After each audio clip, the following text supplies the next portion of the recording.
is back playing. He's into the team, will add a bit more weight to the batting and also the bowling. So at 5-2-7 the teams will come out and they'll be received in this sunshine. And if you're listening to the football locally to Chelmsford, please come on down for what should be a magnificent evening of top level cricket. Beginning with our visitors this evening, Surrey. Wearing 20, batting at 1, it's Jason Roy. Wearing 10, batting at 2, Laurie Evans. Wearing 2, batting at 3, Joshua Lee. Wearing at 4, wearing 32, batting at 4, the wicketkeeper and captain, Ollie Pope. Wearing 28, batting at 5, it's welcome back to Dan Lawrence. Thank you very much indeed. We'll go live at 5. And you enjoy. You could be partying later.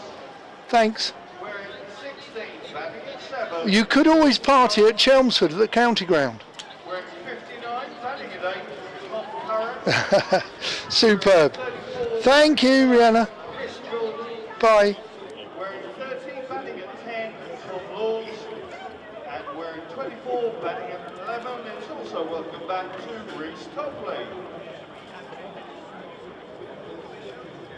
And now the Essex line-up this evening.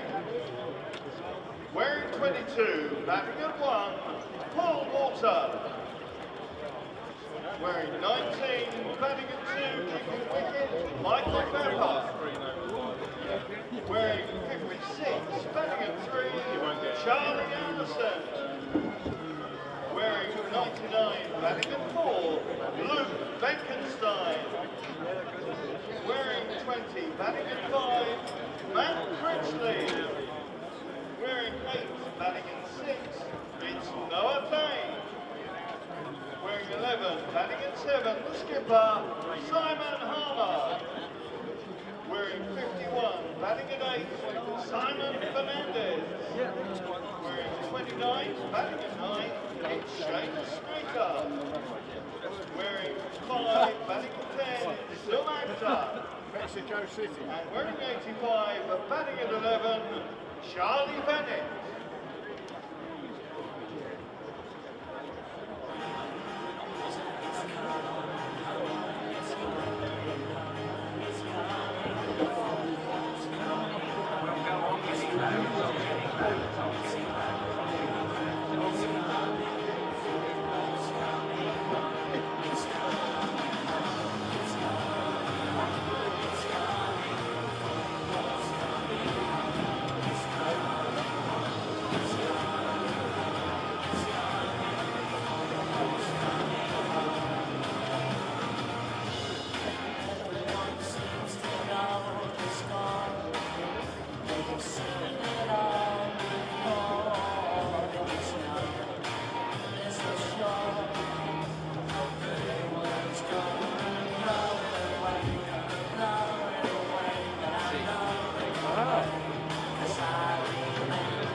And a very good evening to one and all from Chelmsford, the county ground here at the Mecca of cricket. It's Essex County Cricket Club versus Surrey in the Vitality Blast T20 at its very best. Good evening to you. My name is Don Topley and my co-commentator for the evening is Mark Church from BBC London, and BBC Essex are producing this broadcast this evening. We're bathed in blue skies and sunshine as the sun starts to descend in the west, but what's not descending is England football, because we think they are still 2-1 up with not much time to play.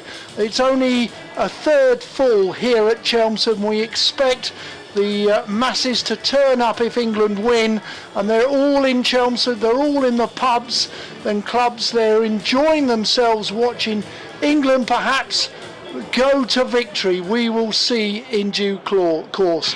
But from our own point of view, Essex have got a massive game as Surrey are in town. Surrey have got a depth of cricketing talent that really defies belief, but Essex tonight, on the back of the loss at Northampton, well, they're going to have to find their A game.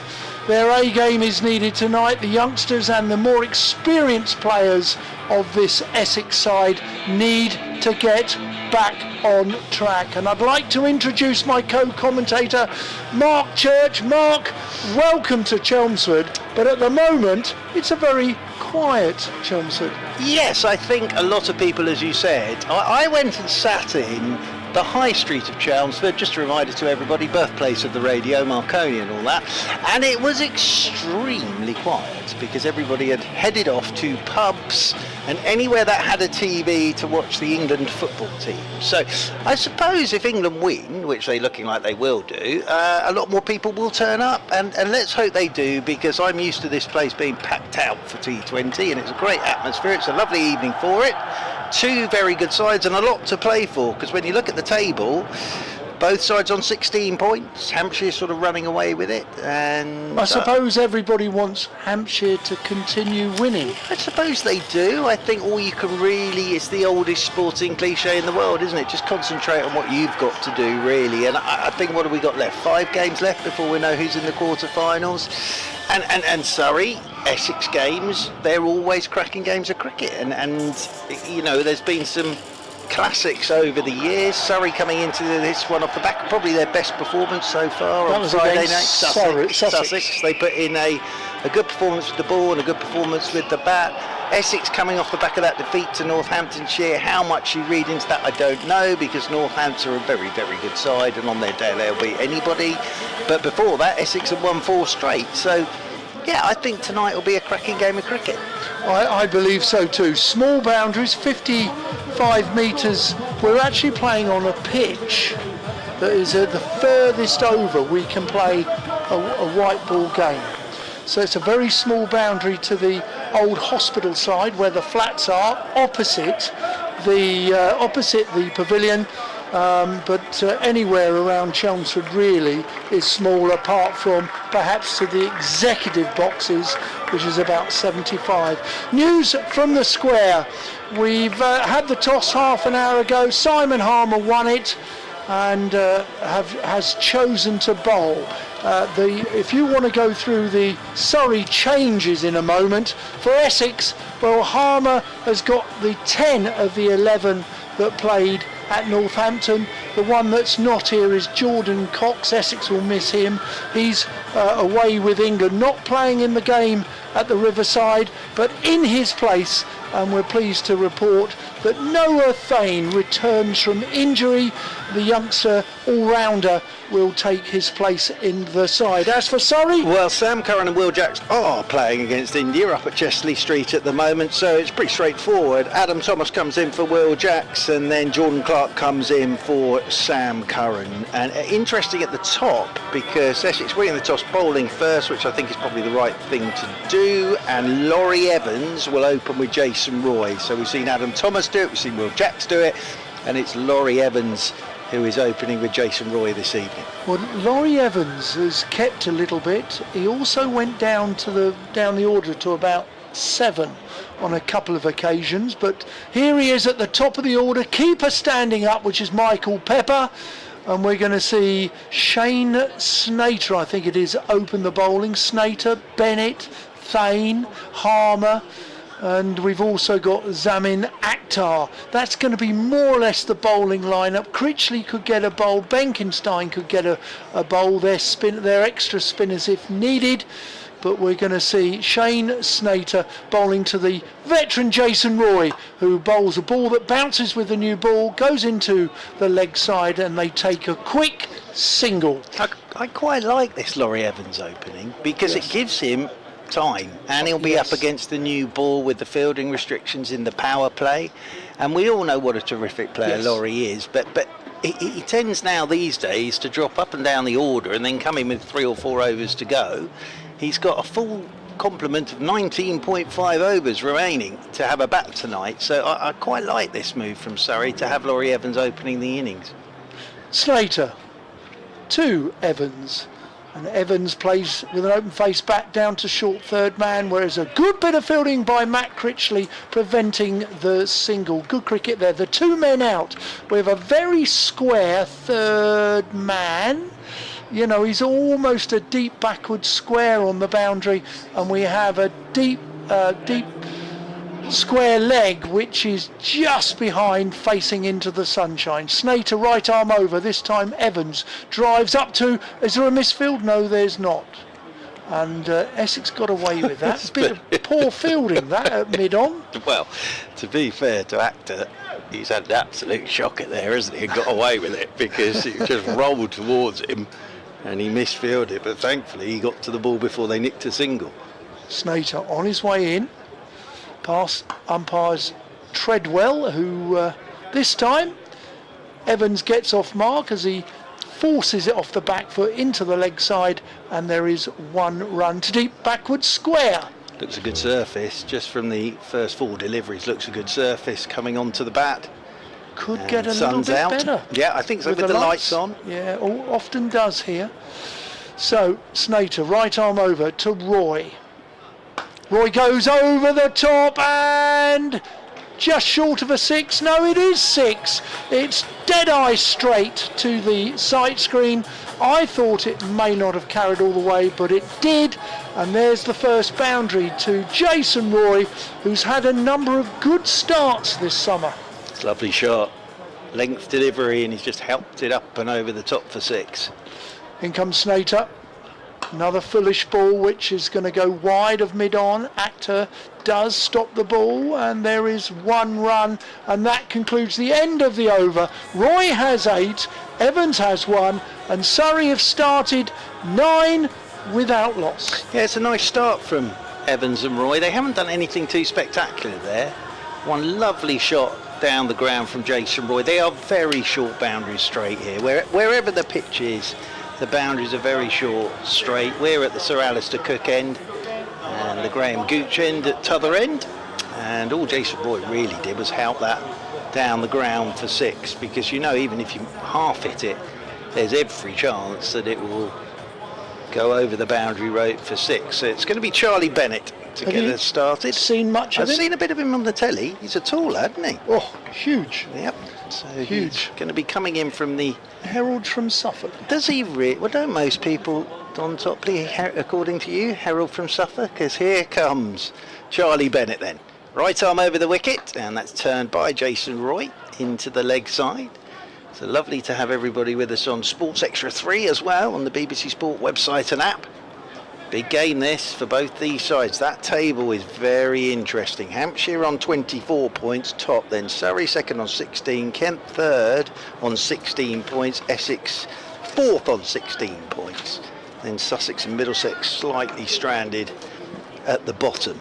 So a lot to play for this evening. Second over, 10 without loss, Surrey. Laurie Evans waits for Bennett, is over the wicket to him, short, and Evans, well, he's got something on this. That's flown away down to the fine leg boundary rope for 4. It's more gloved than anything. Yeah. Do you know Almost what? punched it for 4. I thought he beat him for a bit of pace. Yeah, and well, bounce then. he's, as you say, he's a tall fella. I think he has gloved that. As I say, I think he's almost punched that down to the fine leg boundary rope for 4, Laurie Evans. Ground still filling up.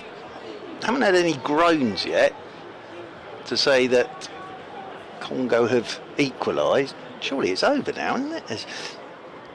This one is cut away off the front foot by Evans, down to the third man. He'll get a single, bit of width on that from Bennett. Just stayed on that front foot and then slashed it down to third man, did Laurie Evans. He moves on to 6. Roy comes on to strike on 9. Surrey 15 without loss. If you're just joining us, Essex winning the toss, putting Surrey in. And I was saying, I sometimes think Surrey are better when they have a target to chase. So that they may have just given themselves a number tonight to try and hit. As Bennett is over the wicket, and there goes Jason Roy up and over the top of cover point for 6. Short boundary. Yeah, it is, and Jason Roy down on one knee and has gone up and over the top of cover point straight into the stand for his second maximum. England have beaten Congo DR. Marvellous. Which I think means they then head to Mexico City. Excellent. Wow, for a 1 o'clock in the morning kickoff. Is it really? Oh dear. Well played, England, but here we go. Essex and Surrey. As over the wicket once again comes Bennett, and using his feet here is Roy. That's a good shot. It's got to the pitch and that rolled the wrist. That's whistled off to the boundary rope for 4. He's just taken a couple of steps down the pitch, hit it on a length, turned the wrist, and it has absolutely flown to the... This is a great pitch because, as I say, he's done nothing more than roll the wrist there, Jason Roy. Timed it to perfection. 4 more to Jason Roy. He's on to 19. Surrey 25 without loss, with a ball to go from Bennett in the second over. Bennett right arm over the wicket, and Jason was trying to pull that, just skipped onto him, hit the thigh guard. Runs down to backward point, got a bit of bat on it. Yes, he did, Jason Roy. So end of the second over. Good over that for Surrey. 17 off that over. 2 gone. And Surrey 26 without loss. Well, the most impressive thing for me at the moment, reference Jason Roy, is he's hit a number of boundaries. What have we seen? 3 or 4? But do you know what? He's kept his shape. They've been cricket shots. And he hasn't tried to hit it too hard. So if you're a young cricketer watching or listening, just take note. Jason Roy, as a veteran, he's still a very fine player. He's made so many decent contributions, hasn't quite gone on as yet, but at the moment he is simply playing proper cricket shots and keeping his shape. Shane Snater with his second over. This is cut out to the deep backward point where Benkenstein does the fielding, and they take a good 2. Good piece of fielding, straight over the top of the stumps and the bails for Pepper, but Jason Roy was quickly back for his 2. 28 for no wicket. Yeah, good running. Put a little bit of pressure on Benkenstein there, and Jason Roy zipping back for the second run. Nice start this from Roy and Evans. Snater coming down the slope from the Graham Gooch end. He bowls. It's a decent length ball, played into the leg side, pushed, and Roy goes quickly. Evans obeys the call, and they get through for a very well judged, good cricket there from Surrey. 29 for none. Lovely evening for it now. Blue sky, bit of cloud, sun out, nice and warm. How was your journey up? Yes, fine, thank you very much indeed. The old A12 was moving quite nicely. Snater in. Oh, that's gone Brutal. into the leg side. It is brutal there from Mark Church, as he commented as he's planted his foot as Laurie Evans, and he's played a cross bat shot. I have to say, from a bowling perspective, it probably was in Evans's arc. Slower ball, and Evans spotted it straight away. Keeper up again. Snater's in, bowls. This could be... No, it's not a wide. That's a dot ball.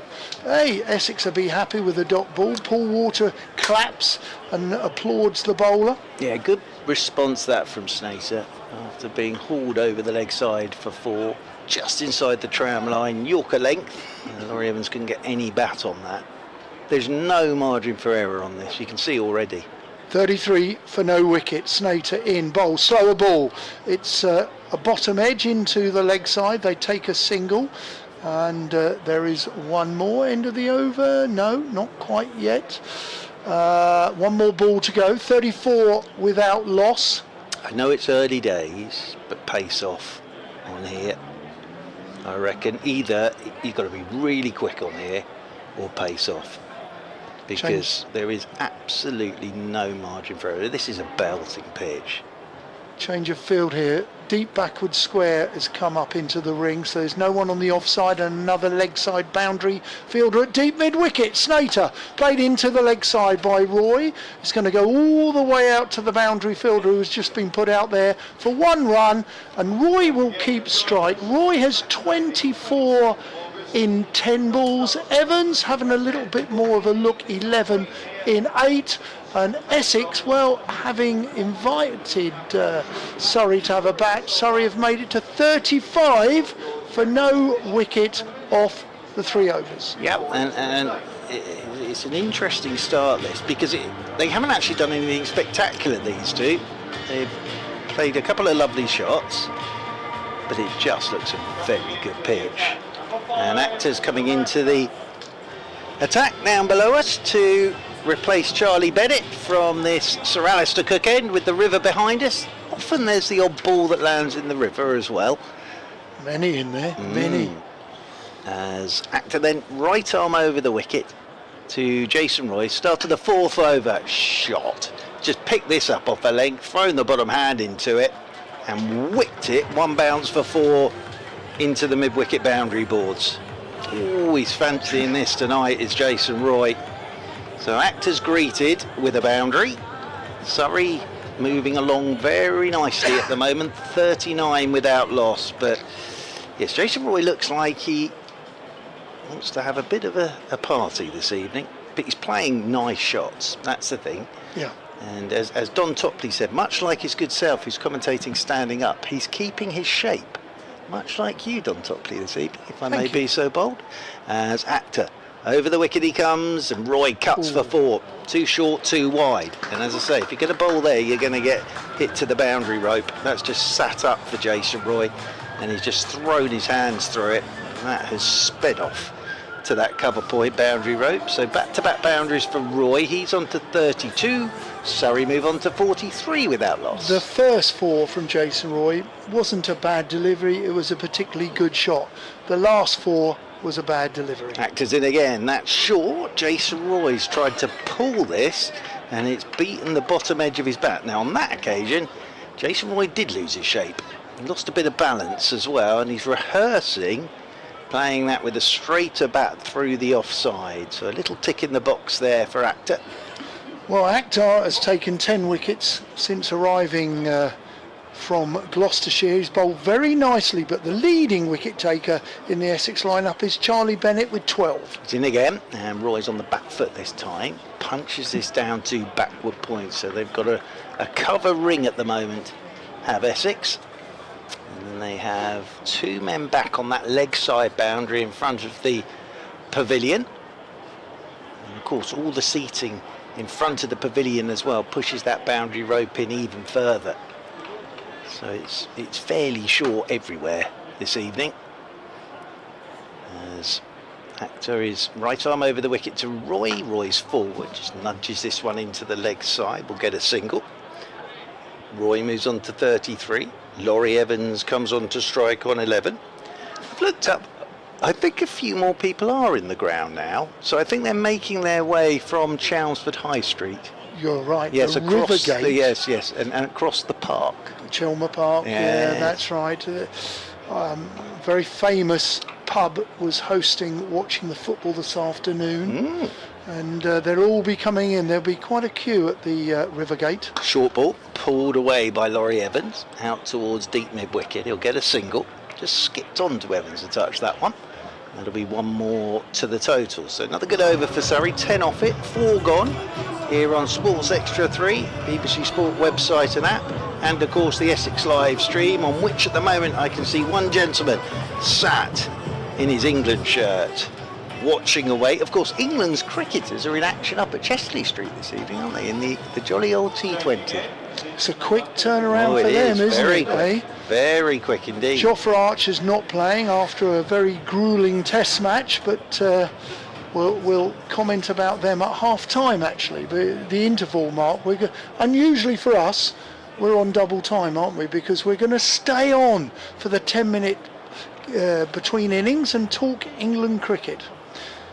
Charlie Bennett changing ends, the leading wicket taker. He's bowled a little too straight and he's gone into the arc for Jason Roy, but for Jason Roy he's been able to get a thin edge down the leg side and it's raced away to the boundary for 4 more runs. 49 without loss, and we're in the 5th over. Charlie Bennett will be having a little education here against these two players.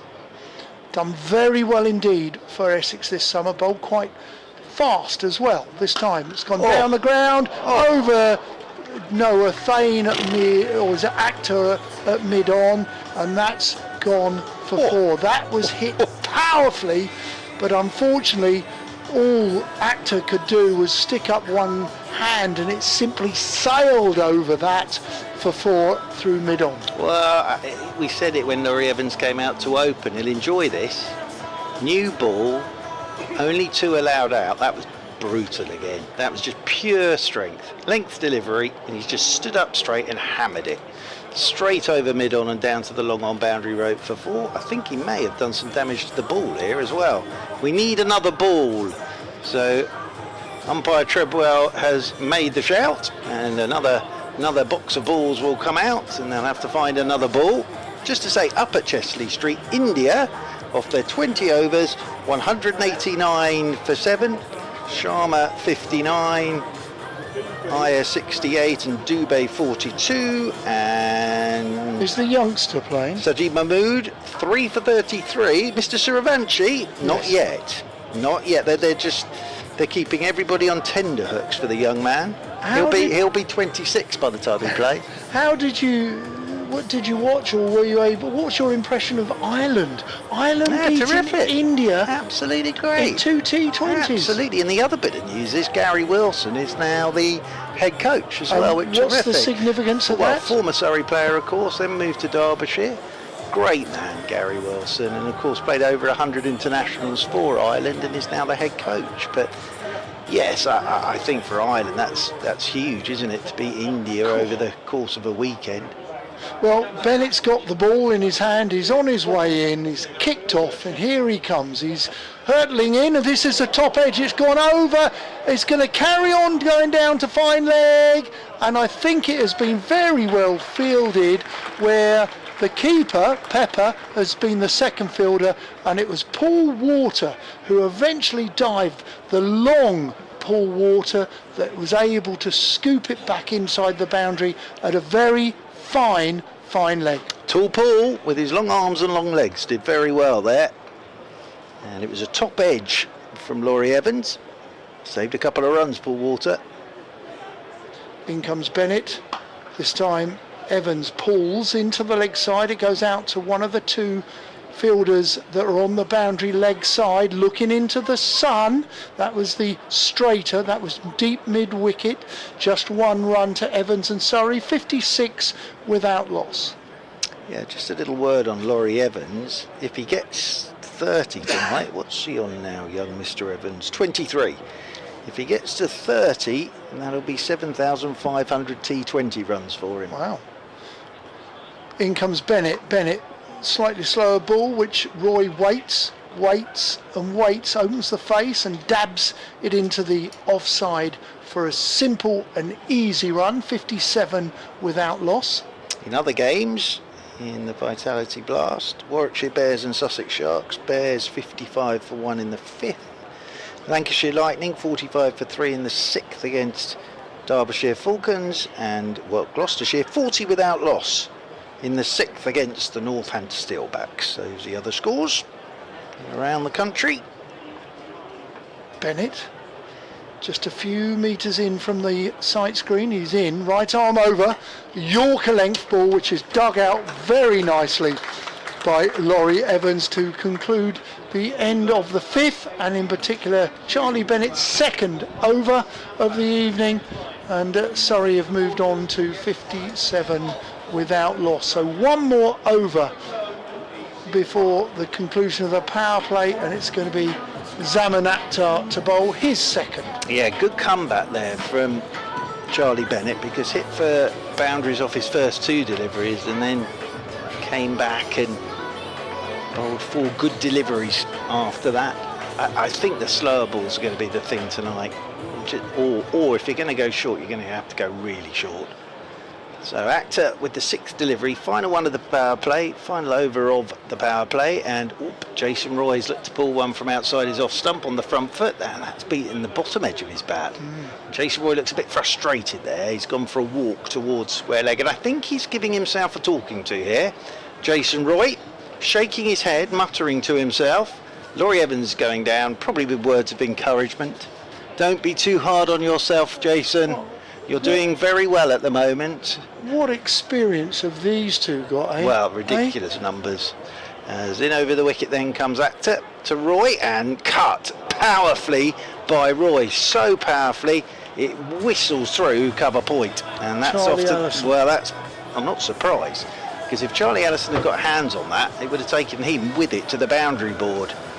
The problem Charlie Ellison had there, you're at the netting ends, batting ends, and he's on these sort of older wickets, and he would have got a slight divot. Yes, he would have done. So 38 for Roy now. Akhtar, short on the hip, and that'll be 4 more. Jason Roy's just held that round the corner, and that's away down to the fine leg boundary rope for 4 more. So Jason Roy's on to 42. Surrey are on to 65 without loss. Terrific start this from Surrey in the power play. So at the minute, can't quite get it right. And as I say, no margin for error on this surface this evening. Roy's had some great starts, has yet to make a 50 this season. Akhtar's into him. That's very short. That'll be wided, I would have thought. Yep, that's wided. So there'll be another delivery in this over. Just looking below us, and in the stand we're in here at the Sir Alistair Cook river stand. The river stand, very well named, with the river behind us. There's still a few empty seats, but not too many. And yes, I think we could have a good crowd in by sort of half time, as Akhtar's in again, full length delivery, punched by Roy up the ground to mid on. He'll take a single. Will Jason Roy.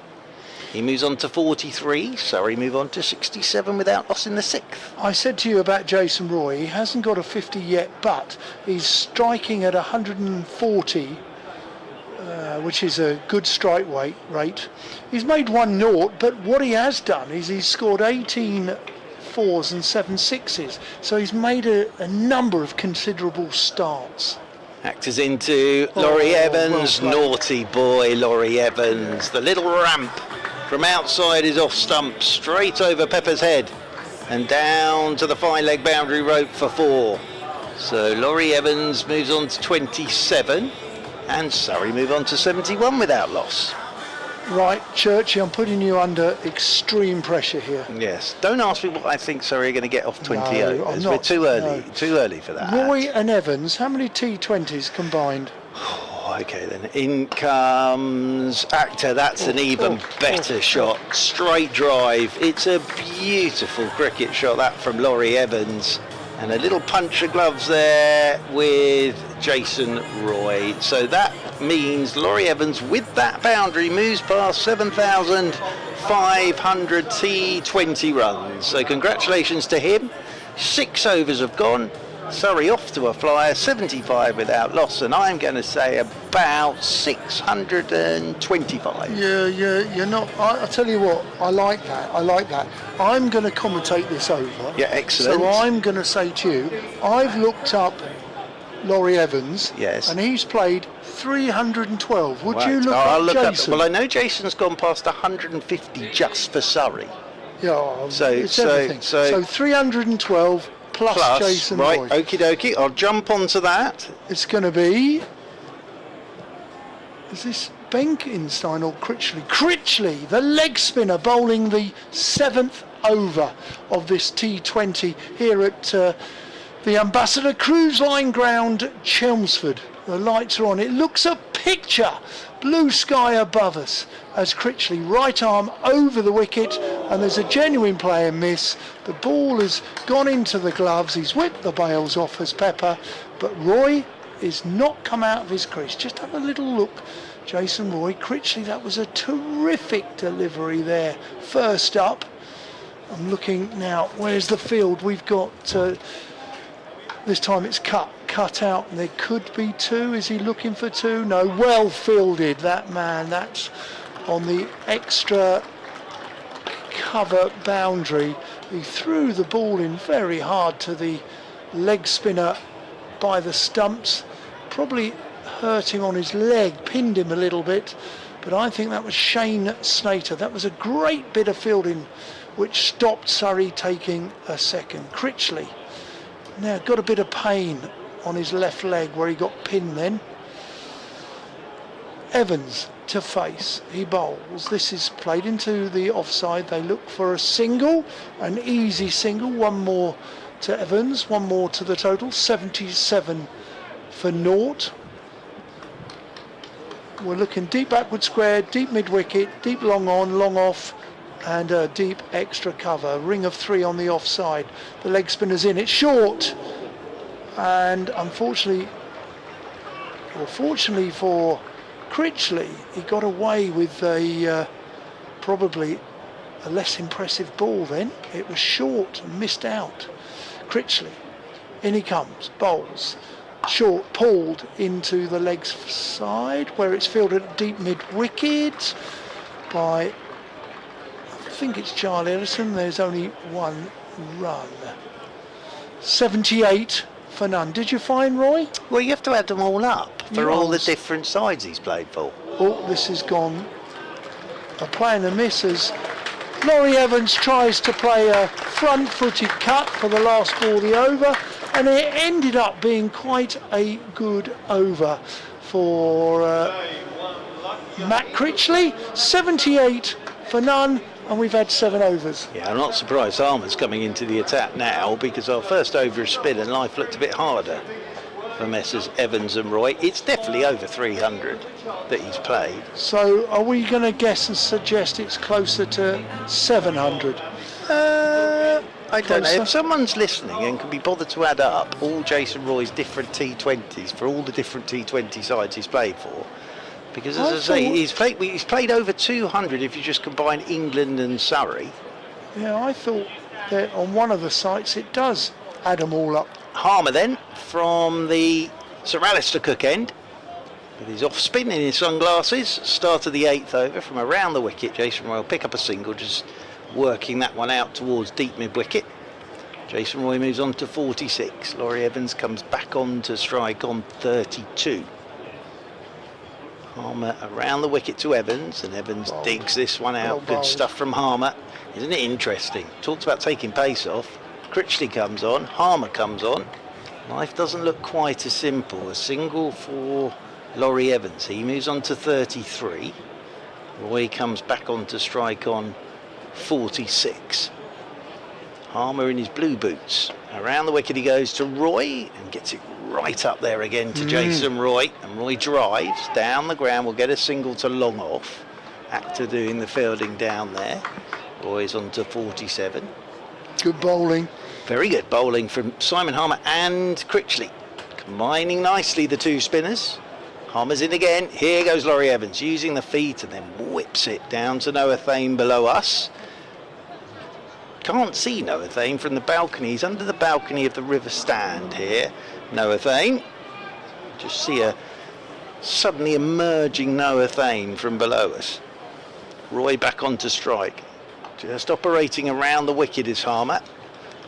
Roy cuts this one out towards cover. So singles off every delivery of this over so far, but Essex in the last 2 overs have stemmed the tide of boundaries. 83 without loss, as very fast sounding pizza delivery man goes past us as Laurie Evans takes one off a length and deposits it straight into the river stand for 6. As straight as you like that from Laurie Evans. Beautiful swing of Laurie Evans's cricket bat there. He's just stepped outside his leg stump, made a bit of room, hasn't tried to overhit it because he knows the boundaries are so short straight here at Chelmsford, and that's soared away for 6. And as we suspected, Laurie Evans is enjoying this role as opener. 89 without loss, Surrey. 8 overs gone. Yeah, tremendous effort there. Essex bowled a goodish over. Harmer went for a 6. It was a good over par the last ball, but I can't be critical of Harmer because it was a good ball, equally a good shot. This time quite a quick leg spinner from Critchley outside off stump, which Jason Roy leaves alone through to the keeper Michael Pepper, clearly standing up. In comes Critchley, right arm over the wicket. He's gone in to out. That's a good shot, or is it? And it's going to fall short of the man at long off that did travel the best part of 30 metres, but it was always missing him. And that really was quite a good shot from Jason Roy, who collects his 50. It's been announced, and you could hear the generous applause for the Surrey opener.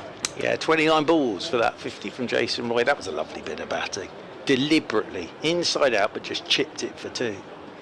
This time the other way, he's gone the other way this time as Jason Roy goes slog sweeping, and he goes behind square, and he's gone the offside in the air. He's now gone the leg side behind square, but it's safe because the man at 45 isn't going to catch it, and the man at deep backward square simply isn't going to stop it. So 4 runs to Roy. He moves to 56 in 30. Facing again. Driven into the leg side. They take the 1. Rotate the strike. Good, sensible cricket. Well bowled Matt Critchley. The interesting thing is, remember the first ball of this over. Jason Roy just let it go. Just let it go. Didn't have anything to do with it at all. Since then, he's gone 2, 6, single. It's terrific batting from Jason Roy at the moment. 98 for no wicket. Critchley in again, bowls a little bit quicker. Laurie Evans respects it. It's a very good delivery, and he plays it on the back foot, back down the wicket for no run. Well, very controlled from both of them so far. You know, they've given themselves time. If they do want to let a ball go or just play a ball on merits, they've given themselves time to do that now. Critchley, oh, this could be a wicket, but there are 3 of them calling for it, and Pepper takes responsibility. Walter and Fernandez stay out the way of the wicket keeper, and I have to say that could have been a calamity, but well done Michael Pepper. It was always the wicket keeper's catch. Pepper took responsibility, and Laurie Evans goes, caught by Pepper, bowled by Critchley, and the number of his runs has already gone off the screen. 40 for Laurie Evans there off 23 deliveries, and a really good hand from Laurie Evans. He's got Surrey off to a quick start, and it's laid a platform for Josh Philippa, who made his Surrey debut in the game on Friday night against Sussex and made 52. It was the right shot from Laurie Evans, slog sweep, ball outside his leg stump, maybe a bit of turn, went straight off the top edge, and for a moment there it really looked like Pepper, Fernandez and Walter were going to make a right old Horlicks of that, but in the end Walter and Fernandez left it for Pepper, who just about hung on to it. So 9 overs gone, but great start for Surrey, 98 for 1, and yes, I think Laurie Evans enjoyed opening the batting there. I think he really enjoyed going out against the new ball with the fielding restrictions, and played some lovely cricket shots. So Josh Philippa made that debut on Friday, as I say, with Surrey now for the rest of this T20 campaign. Terrific player. He really is. Very experienced as well. Big bash, etc. So 10th over from Simon Harmer with Jason Roy on strike. Harmer around the wicket to Roy. Roy on the back foot, just punches this one out towards extra cover as two gentlemen go past us with their cheeseburger and chips, which I must admit I did partake of earlier, and it was excellent. Very good to hear. As this is pulled, by Jason Roy, straight back up the ground, and Harmer's got a fingertip to that. He's got bucket hands as Simon Harmer, and he got a fingertip to that because that was hit very hard by Jason Roy. I think really Harmer there's just taking some of the pace off it. But as I say, he has got hands like spades as Simon Harmer. It's a single for Roy. He's on to 58. Philippa on to strike for his first delivery. Right-handed, of course. He turns it into the leg side. We'll get a single out there towards deep mid-wicket. One more to the total. And that's the 100 up for Surrey in the 10th over. So ticking along at the moment at 10.53. Surrey having been stuck in by Essex this evening. As around the wicket goes Harmer. Roy sweeping out towards deep backward square. And they will pick up one more. 101 for one. Philippa comes back on to strike. That is how you say the surname. It comes from the man himself. So there we are. We did our investigations. As Philippa turns a full toss neatly into the leg side out towards deep mid-wicket. He'll pick up one more. 2 from 2 for Josh Philippa. I had the honour of watching him playing franchise cricket in the Big Bash. He is a good player. Yeah, he is. Can keep wicket as well, can't he? I thought he might have. Yeah, Surrey. I think Ollie quite enjoying it actually. Here goes Jason Roy. And Harmer again. Danced down the pitch, hammered it straight back at Harmer. It was a great effort. That's 2 he's tipped round the post. That was Peter Benetti-esque. Well, do you remember Peter I Benetti? did the cat. The cat Benetti? You're not that old. Of course I remember Mark, the you cat look so Benetti. young. Eh? Or were you a Bob Wilson or a Ray Clements? Of those two, probably more Clements, I would say. Probably more Clements. And yes, I remember Benetti. I remember the cat. And of course, Very Bob much Wilson, so. Bob Wilson is such a fantastic man who supports the Lord's Taverners so brilliantly. Critchley's still on. This is a slog sweep which is going to run away for a boundary, and it's 4 runs down at deep fine leg. It's gone towards the scoreboard and the covers here at Chelmsford. That's a very good shot, calculated, nothing wrong with the delivery. You know, Critchley's bowled a decent ball. If he wants to argue and say it's a little too straight, second ball, a little bit more air, and it's wide. It's gone outside off stump and further, and he's been penalised by another spin bowler, which is the umpire, James Treadwell, formerly of Kent and England. Critchley in again. This has gone down in the leg, could be out. And that's it. No, he's dropped it. The ball didn't go too high. It was quite flat, and it did reach. I think it's Noah Thane. I think it is. It is. And he dived bootlaces, and unfortunately couldn't hold on to it. Roy gets a life.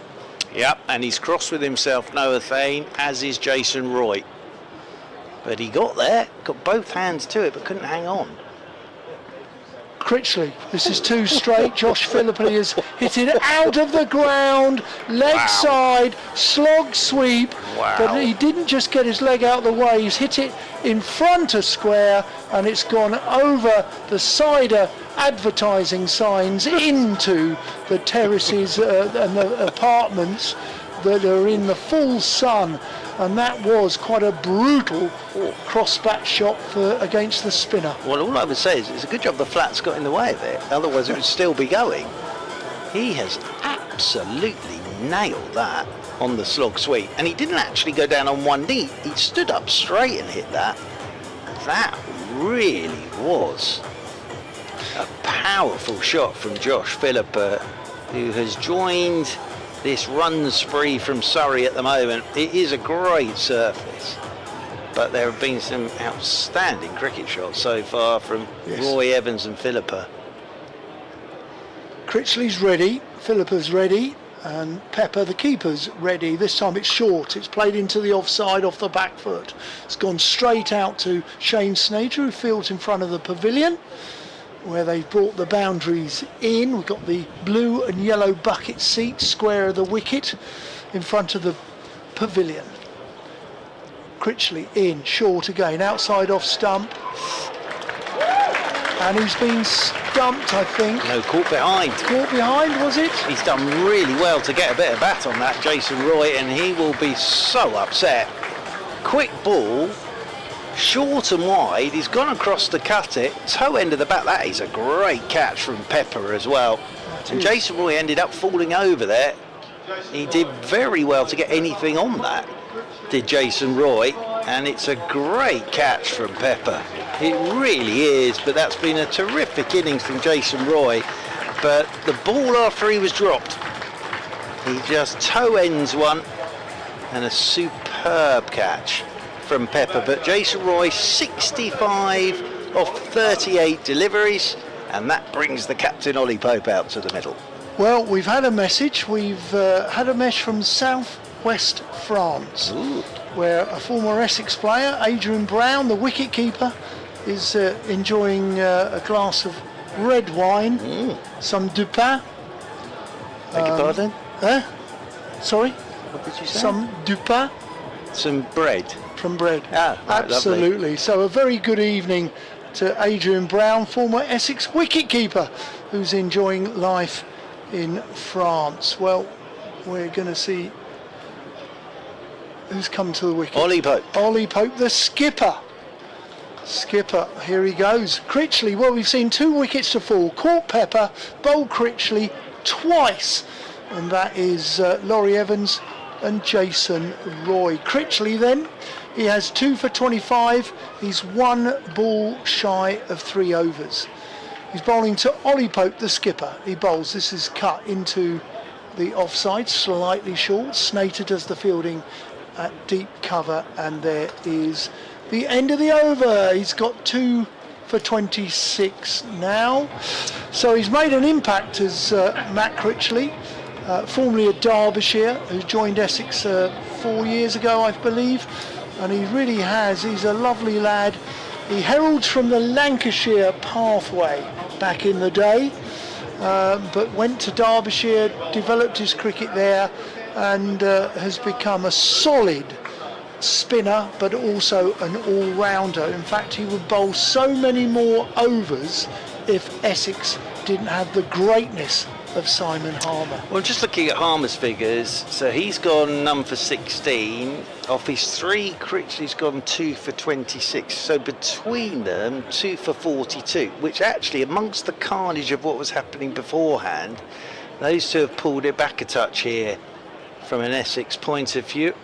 I wonder if Mr. Brown, avec his du pain, is having le fromage. Oh, he does like a bit of fromage. Yes, well, don't we all? As here is Benkenstein into the attack, and we're continuing with spin, which I think is the way forward here from what we've seen this evening. And his first delivery swept away very nicely by Ollie Pope. He's on to 2, 118 for 2. They tell me the temperatures out in the southwest of France have been 40. Oh, it's been the same here. As here is Philippa, shot. Straight down the pitch, inside out, over extra cover for 6. It's the footwork there from Philippa is immaculate to make that shot.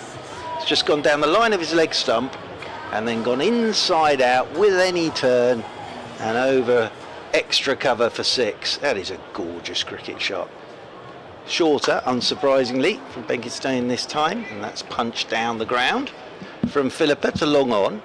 He'll take the single, moves on to 16 from 6 deliveries. Ollie Pope comes back on to strike, 2 from 2, 125 for 2, Surrey in their 12th over. Ollie Pope forward, pushes this one away out towards the sweeper on the cover boundary rope. Pope will move on to 3, 126 for 2. This is the 3rd spinner we've seen, Benkenstein, bowling his leggies, another leggy, a very different leggy to that of Matt Critchley. Here goes Philippa again, driving handsomely, and Actor won't get to that. Possibly should have done. Sprints round, puts the dive in, but it's got underneath him, and it's away for 4 more. It's a gorgeous looking cricket shot again. And Philippa will move on to 20. And Surrey moving on to 130 for 2. So 14 off this over so far from Benkenstein, with a ball to go. He's in here, and Philippa will just nudge this one off the back foot with the wrists out towards deep mid-wicket. Snater's up to do the fielding. End of Benkenstein's first over. 12 gone, 15 off it. And Surrey are 131 for 2. You were so right to talk about Josh Philippe's quick feet. Okay, but what impresses me with his shots, those flamboyant shots which we saw, the slog sweep and into out, and he's got such quick bat speed. That is something that I've picked up just watching him with the naked eye, and I know a little bit about him from being and watching the Big Bash, being over there. Very impressive player. He's a small man, but he's got very quick bat speed. Right, into the attack for the third over for Shane Snater. He bowled 2 in the power play, and he's now going to bowl his third now. Keeper up again, and he's bowling to Philippi, who pulls into the leg side, and this goes like a tracer bullet. One bounce into the boundary boards on the 55-metre small boundary, square of the wicket on the leg side. Well, he's taken that from outside his off stump. He has just hung on the back foot, and he's taken that off about waist high, middled it, and pulled it through the leg side for 4. Snater again. Bowl, slower ball, which is dragged into the leg side, goes all the way up to Long On, who moves best part of 5 metres, does a good bit of fielding, good return, good all-round cricket, not a bad delivery. Yep, and again it's pace off. Yeah, anything with pace on tonight is gone. Poor bowlers. Spinners. Poor bowlers. Yeah, it's a tough night for the bowlers, this. It really is. Absolute belting pitch. Snater on his way in. That's on a length. Well fielded at backward point. And I think that's Simon Fernandez, who can keep wicket. Well, not tonight he won't, because he's injured his finger there. He lives in Suffolk as well. Is there anybody Well, who actually, doesn't live in no, Suffolk who's in the ground tonight? Listen to this. Right, Allison is from North Essex district. Right. Harmer, South African. Fane, Cambridgeshire. Water, Essex. Cox, Kent. Hang on.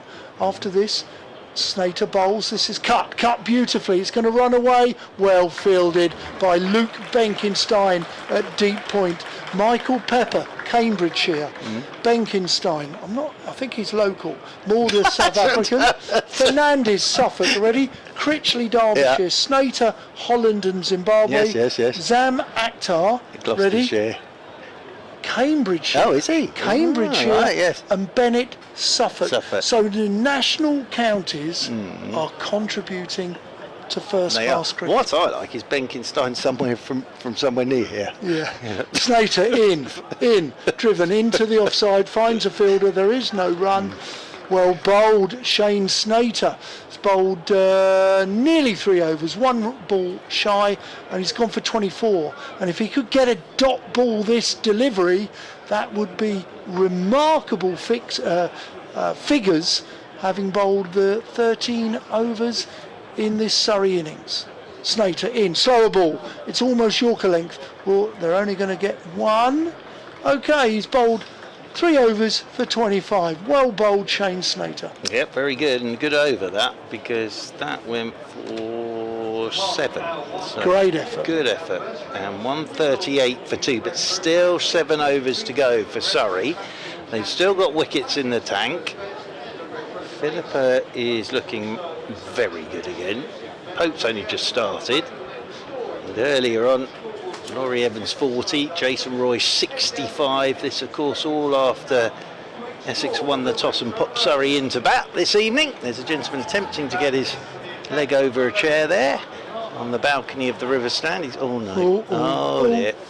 He's all right. He stayed upright, but there was a horrible moment there where I thought he was going to fall straight into the laps of the gentleman on the front row. Do you think if he had, do you think the crowd would have been kind to him? Well, I don't think anybody really was noticing apart from me. they all seem to be waist deep in cheeseburgers. As here is Harmer back into the attack from the Sir Alistair Cook end around the wicket. It was a full toss. It's been hauled away by Josh Philippa into the leg side, and he'll pick up a couple of runs. So Philippa moves on to 29, 140 for 2. Harmer into his third over here, none for 18 so far. Philippa always gone for the drive. Good bowling from Harmer, because he's taken all the pace off that. That was almost a moon ball from Simon Harmer, and Philippa wound up and waited, and then it went past his outside edge. This time he's just opening the face of the bat. Good bowling again from Harmer. Drops that one down to Paul Walter on the edge of the circle at third man. Very well bowled. Oh, he is. He's so good at this, Harmer. Great bloke. There's an awful lot going on behind those sunglasses. He's in again, and Philippa just picks him up on the full, whips him into the leg side. Snater quickly round to do the fielding. Good work. Throw into Harmer. Just the single. Fielding then, Shane Snater. Stunningly good. So athletic. He really is a big team man. Very popular. As I said, Mark Church, he heralds from Holland and Zimbabwe. Certainly does. Cousin of Jason Roy. He is. As full toss, driven by Ollie Pope. Out to extra cover. Throw to the keeper's end. Wasn't the best. And Philippa is safely home. And they're through for one more. Critchley with the throw. And Pope moves on to 5. Philippa comes on to strike on 30. So one ball left of the Harmer over. It's only gone for 4 in this over. None for 20. Surrey 142 for 2 in the 14th over. Luke Benkenstein was born in Durban. Ah, that's not that close to here, is it? But I think he grew up born near here. As down the pitch comes Philippa, and he's got a thickish inside edge there. He's looking to go more leg side. It's gone down to long off, and they'll pick up the single. But that's a very fine over from Simon Harmer. Just the 5 runs off it. 14 gone, and 143 for 2. Durban near Tiptree. Yes. Yeah, it's that little known village near Tiptree, Durban. Lovely. Yeah. Lovely. Very famous for oysters. Yep. Well, it goes very well with the tea of Tiptree, doesn't it? Which I've been to the Tiptree Tea Museum. Have you? Very good it is. Do you There's not? not a lot to see other than tea, but Jams. very. Oh yes, they do jams as well, don't they? Yes. Do you not find you go anywhere around the world and you find those particular jams being served at breakfast in the or little pots? famous, aren't very they? much so. Well, that's what Tiptree's famous for. Yes, they obviously travel so and being well. next door to Durban. Critchley for his last over. This is cut well fielded by Simon Fernandez, who they go for a run out, but he couldn't quite see, could Michael Pepper, but the umpire, he did look to the leg side, but with the sun at the angle we've got, the umpire is on the offside, but the umpire saw correctly that he was in, so it was not out. But what a brilliant bit of fielding by an Essex wicket-keeper who's fielding at backward point. He did really well there. Philippa showed great turn of pace to get back though. Critchley, well, 2 for 26. Bold. And not out. The bails have come off, but I think it was taken by the keeper, Michael Pepper, who has got the 2 wickets so far. He's aided the bowlers there. Caught 2 deliveries, that of Laurie Evans, high in the air, and then a very good snaffle from Jason Roy. This is a bottom edge that's going to run away. Paul Waters charging after it, but it's going down the slope to the river stand beneath us, and Surrey collect 4 runs. 147 for 2. Pope 5. Josh Philippi 35. I think that's gone bottom edge straight onto Pepper's boot, and then flown off down to the third man boundary rope. He may have helped speed that up off his boots there. Critchley bowls, dragged into the leg side. They're only going to take 1. Noah Thane from Cambridgeshire, who does the fielding at long on. Well, Philippa on to 36. 148 for 2. That is closer to here than Durban. I'll give you that. Listen, he grew up around here. Right. I thought I said he came from short. This is an attempt. It's going to go for 4 as Paul Water went down in instalments, but the ball has moved away from it. It's raced down this slope. It's particularly dry here in Chelmsford, and it just gathered pace, and it's gone for 4. It's an attempted reverse, sweep, which he probably just got a little bit of bat on, and because it's bowled quite quickly as a leg spinner, it's gone very fine for 4. Critchley in bowls, driven into the leg side. They're looking for 1. It's probably squeezed it between bat and pad in to the leg side, and Pope will keep the strike. He's on 10. Philippi 36. Surrey are having been asked about 153 for 2. Well, I felt for Paul Water there. It was one of those where he's moved to it thinking, I'm going to get this, put in the dive, the crowd are going to stand to my feet, and then as he dived he thought, no, I'm not going to get anywhere near this, and it just sped off down the slope and away for 4. Such a big unit. He's a very tall man, is Paul Water, as Harmer starts the 16th over, and his first delivery to Wally Pope is pulled behind square on the leg side, and Fame won't get to that, and that has whistled away over the boundary rope and away for 4. So Harmer just dropped that one in. He hasn't bowled much short tonight, but that one was, and Ollie Pope's good enough to pick it up and pull it away all along the carpet out towards the corporate hospitality boxes, and away for 4 runs. So Pope's on to 14 as Harmer around the wicket to Pope, tosses this one up, driven by Pope. This will be 4 more. He's picked it up on the full, and even with the sweeper out there, hasn't got a hope of getting near that. And Ollie Pope moves on to 18, and Surrey move on to 161 for 2. That was powerfully struck again. It really was. Huge couple of overs here. This is going to dictate this game. Harmer's in again, another full toss. Pope doesn't time this one, and that's down to Benkenstein below us at long on. Pope will get another single. Captaining tonight, of course, Pope. Leadership duties again. On to 19 he goes. Philippa comes back on to strike on 36, as this is pulled by Philippa down towards long on. And Benkenstein comes up to do the fielding, and they'll pick up one more. I heard a rumour, the New England Test captain is going to be the man of the series from the T20s against India. Now Sajid Mahmood started well, as this is driven by Ollie Pope, and that'll be the dive at extra cover. That's over the boundary rope and away for 4. So this is an expensive last over from Simon Harmer. He's bowled beautifully tonight, but Ollie Pope has got after him in this over. He looks a bit fed up to me, the Simon Harmer. It is 3 boundaries in this over. 167 for 2. As Harmer, last ball of his spell, very quick, pulled away by Ollie Pope, out towards deep backward square, and they will pick up a single. So Harmer's last over expensive, and he'll finish with none for 36. Critchley finished with 2 for 36. There are 4 overs remaining.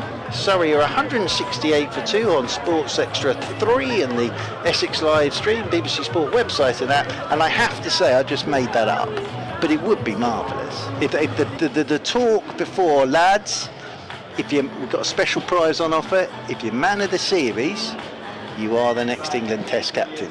I'm hoping we can have this chat, serious chat, no competition winners.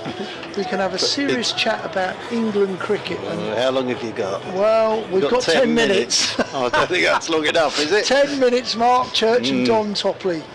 We've probably got our own agendas associated with Team England. Just to say, Saj Mahmood's in the lead because it's raining at Chesley Street, and England haven't even got out there with the bat. Oh no! What did England restrict? That 189 for 7. And how many overs was it? 20 overs for 20 India, overs. and then it started raining. Oh, really? So in the competition, Mahmood picked up a 3-fer. He'll be leaving by the end of tonight. Right, new bowler in. It's going to be Zaman Akhtar. Bowls a full toss. That's going to run away for 4. It's got to be a no ball, isn't it? It is. Umpire Treadwell has signalled. I think he did signal a no he did. ball. He did. Above waist high. Was it? Way above waist high. Yeah, it's almost chest high, that one. Yeah, so not only has it gone for 4, he's also bowled a no ball, so this will be a free hit. So we've just seen quite a brutal over for Surrey off the bowling of Simon Harmer. Essex need to keep this in check here. Akhtar's still got 6 balls to bowl. In he comes, right arm over. This has gone over the infield, over Fernandez, races away to the longest part of the boundary here at the executive boxes at deep extra cover. That's about 75 metres. That's about 20 metres further than the shorter areas of this boundary, and that's quite costly, as Essex have already got 8 runs off technically the 1 ball. Akhtar Zin bowls. This is a full toss. It's driven and well fielded by, I think it's Harmer at mid-off, where they take a single, which brings Philippi on to strike. Pope, just to announce this, we don't often think of this with Ollie Pope, 33 runs in 16 deliveries. He's making an impact as your skipper. He is indeed. Akhtar, who's bowled so well in the T20 blast, on his way in, right arm over. This has gone over the infield and it's gone for 4, and I have to say I think it is Noah Thane who dives bravely, attempted to take the catch, but he dives as it was diving and he couldn't make the catch, and unfortunately it's bounced over him and gone for 4. Oh, he's done well there because he avoided it. I It was thought for a brave, minute wasn't it? there he was off to the dentist. Oh, Brave. very brave to even make an attempt to get to that. He needed a catch. He wanted, from his point of view, he needed a wicket. Akhtar in again, bowls, full toss. Oh, That's no. been whacked straight to the fielder. 1 bounce, and that is simply just 1 run. I think it's fair to say Akhtar got away with that. Philippa will be very annoyed. 42 off 24. Pope 33-16, and the score 183. I made that Essex. 16 off this over with 2 balls to Oh, go. dear. Will Pope go again? I'm sure he will. Akhtar's in, bowls, short ball, gone through to the keeper, and that's, importantly, a dot ball. Well bowled, sir. Well, I think we said at the start, if you're the quicker bowlers, you've either got to bend your back Yep. or take all the pace off it. Otherwise, it's going to go.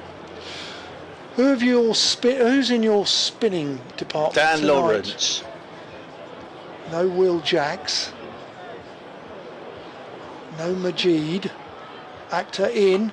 That's well bowled. That's almost Yorker length, and trying to hide the ball on the offside, which is the bigger boundary, and that is just gone for 1 run. So Akhtar's got 3 overs.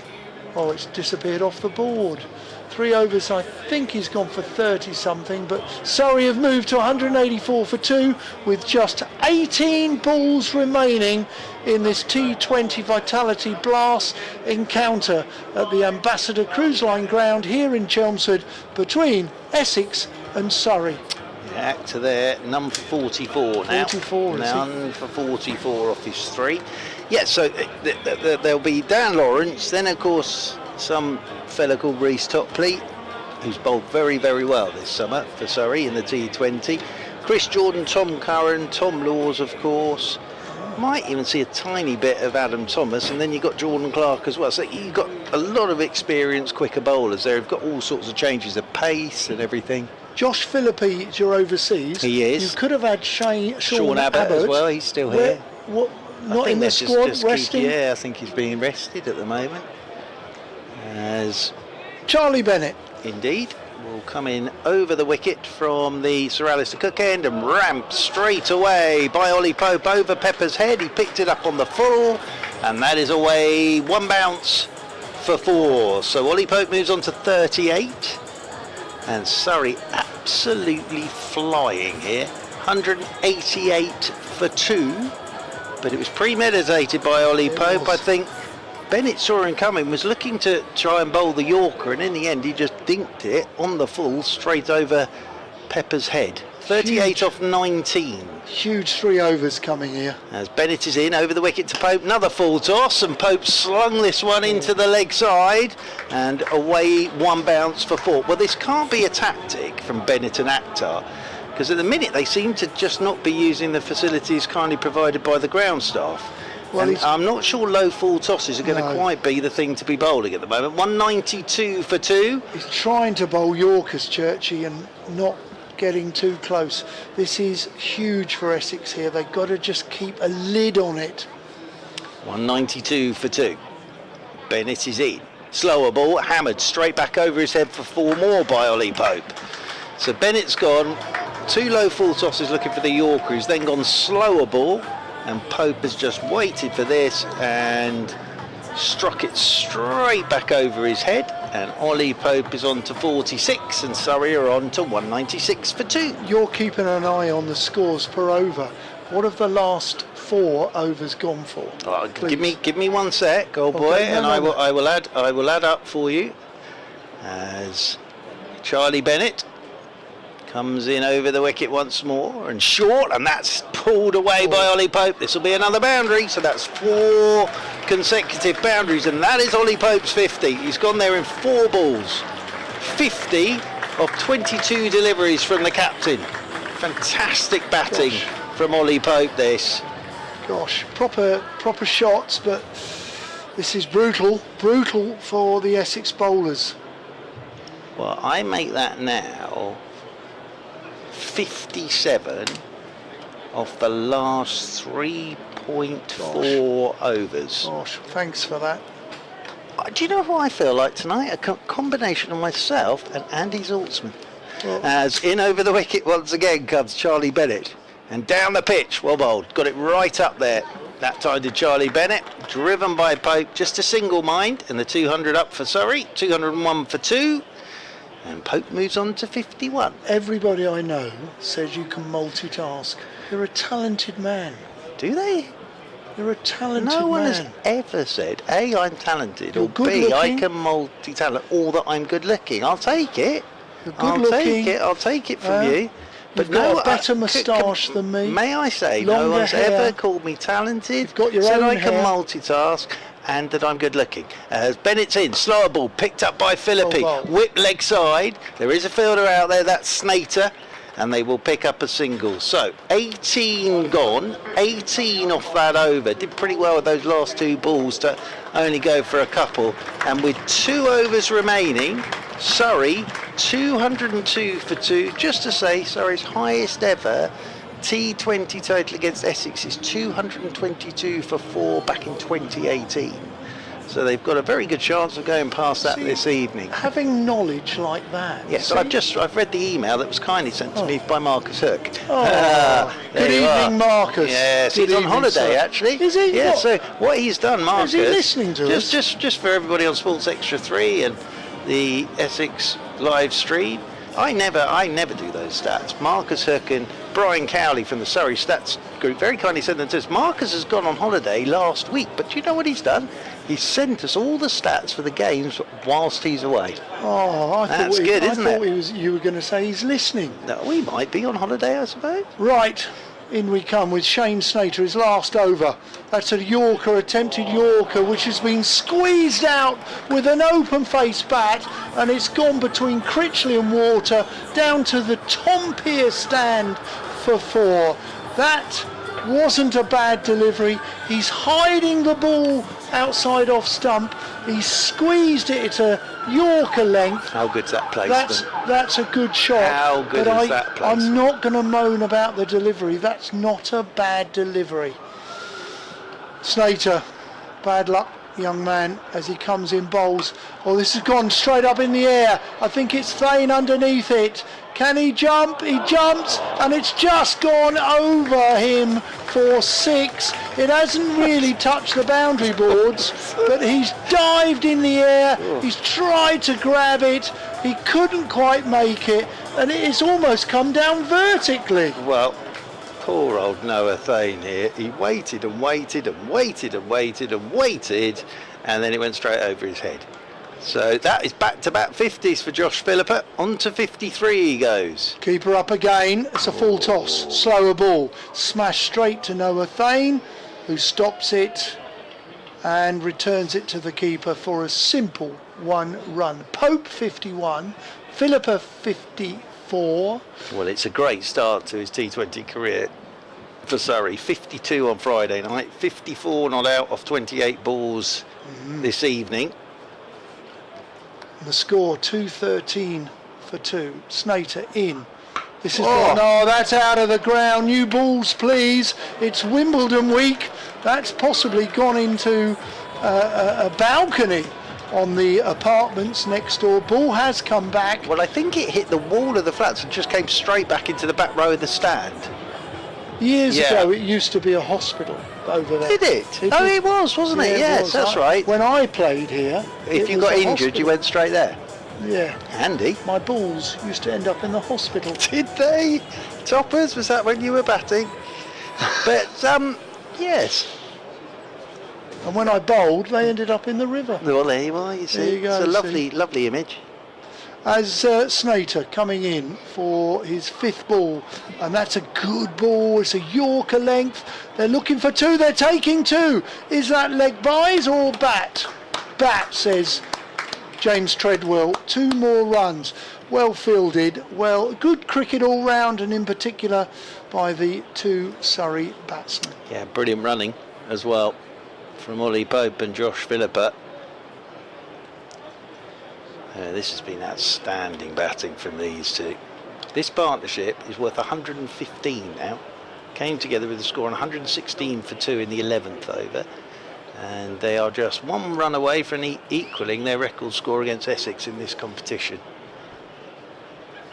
Snater, last ball of his evening's work. He comes in, bowls, and he's bowled him. Ollie Pope has been bowled by Snater. Excellent cricket from Shane Snater, who really has had a storming season. He's been a real leader of the attack while we've been missing Sam Cook. But well played, Ollie Pope. Ollie Pope has been bowled by Shane Snater for 59, and Surrey have lost their 3rd wicket, 221 for 3, and this still could see, well, a few more deliveries, could see a few more runs.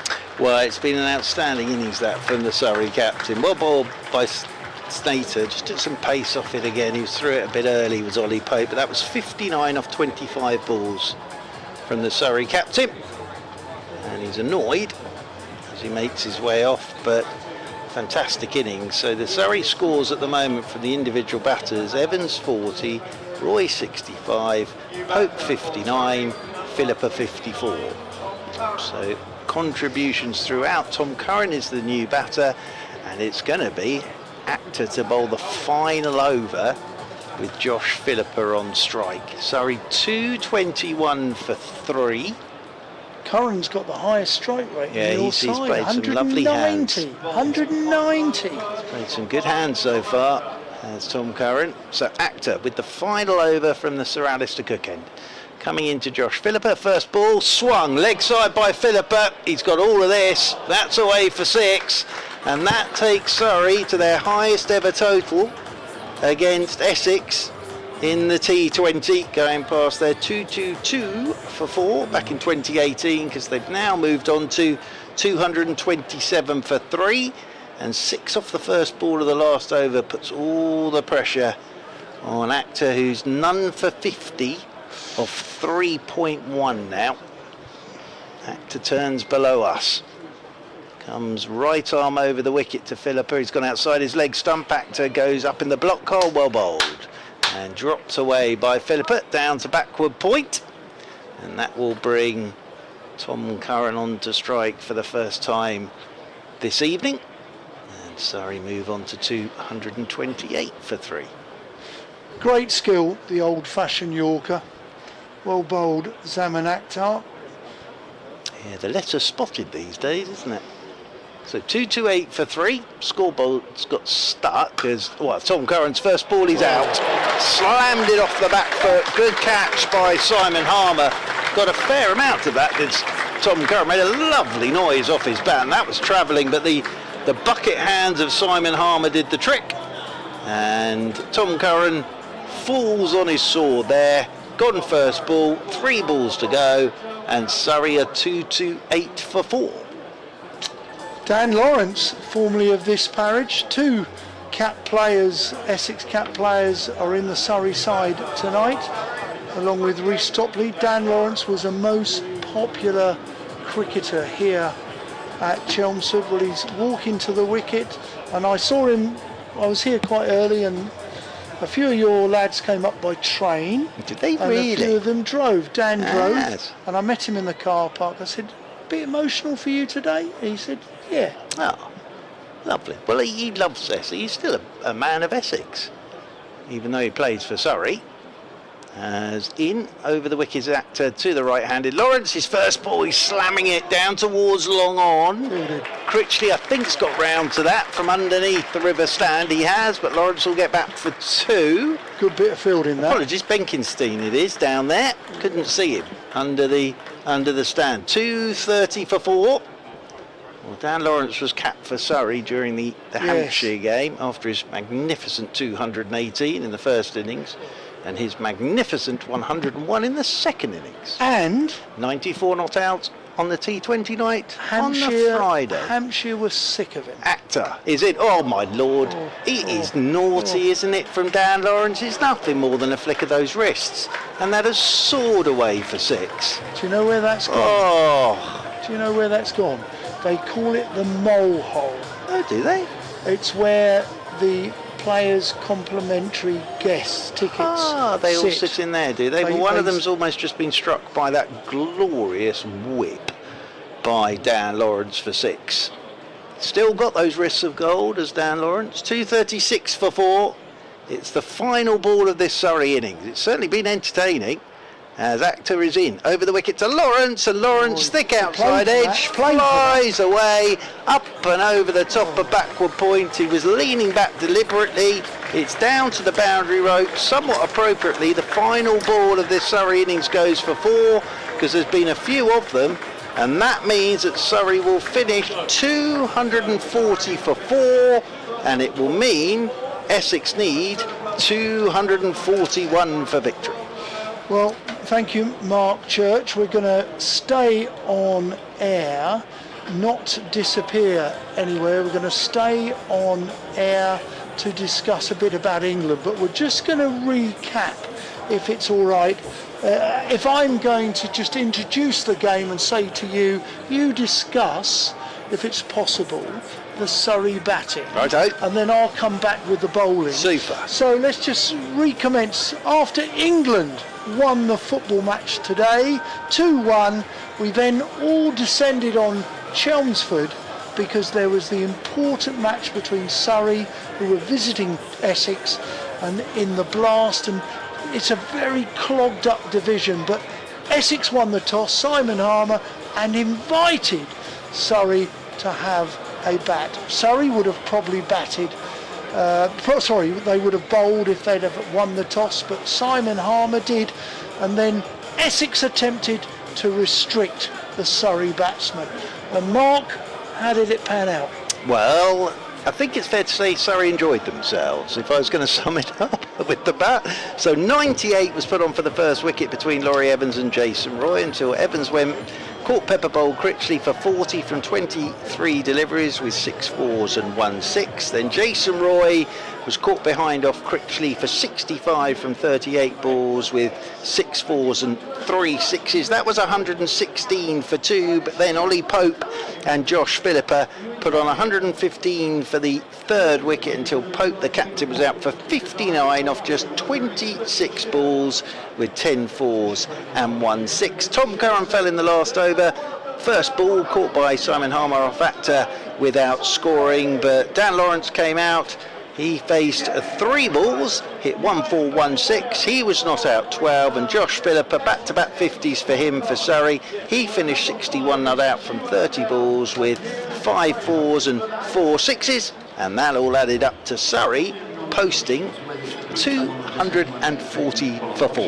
On a very good It's a very good wicket. with very small boundaries. Indeed. When you guys play home fixtures at the Oval, you have large boundaries which can affect the score. When you have small boundaries, they are probably going to be higher scores. So whilst this is 240, it's probably worth 220 at the Oval. Yes, I would But say. a very good wicket. But the bowling figures, and let me just have a look. We started with Shane Snater. He bowled 4 overs and went 1 for 44, but I actually thought he bowled pretty well. Charlie Bennett, who also opened, he bowled 3 overs for 47, no wickets. Listen, it was a bit of an education tonight for him. Zaman Akhtar bowled 4 overs, went 1 for 63. It was quite brutal, to be honest, and it was difficult. It's difficult. He didn't always bowl a bad ball, but Surrey got after him. Critchley bowled well, 4 overs, 2 for 36. Harmer bowled 4 overs, 0 for 36. So both spinners had identical bowling figures apart from Critchley taking the 2 wickets, but I have to say Harmer bowled 3 beautiful overs and 1 perhaps bad over which Ollie Pope got after, and Benkenstein bowled 1 over for 14. Listen, it's going to be a challenge for Essex. The youngsters have batted really well. Michael Pepper, Paul Water are going to have a good start against a decent Surrey bowling attack. We're just going to park that for a moment. Mark Church, BBC London, Radio London. We're on Sports Extra 3. We're on BBC Essex, BBC Radio London. We're just going to have a quick chat about England. I gather you were proudly suggesting that you've been quite noisy and vocal about what's gone on. Can you repeat anything of what you would like to tell us? Yeah, absolutely. Look, I will go back to the start of so-called Bazball. It was great. It was super fun. Everybody loved it. Then England went to Australia with completely the wrong game plan and completely the wrong squad, with a team that had been told one way to play for the last 2.5 to 3 years. Australia saw them coming. Australia didn't run towards danger. I said the other night they hid round the corner, waited for the danger to pass, and then did what they had to do, and England were terrible. I think then the Brendan McCullum and Ben Stokes relationship went in different directions, because I think McCullum wanted them to stick to Bazball. I think Stokes sat there and went, listen, we keep doing this, we're going to get hammered. And there was that innings he played, was it in the 3rd test, where he went out for 3 hours and blocked it, just to try and say to everybody, this is the way we're going to have to play. Then we had the great England returning to the reset, where there wasn't a reset. Everybody stayed in position. Emilio Gay got picked. That was exciting from a county point of view, but that was basically it, really. And then England won the first test on a pitch that did all sorts, and we learned absolutely nothing about England.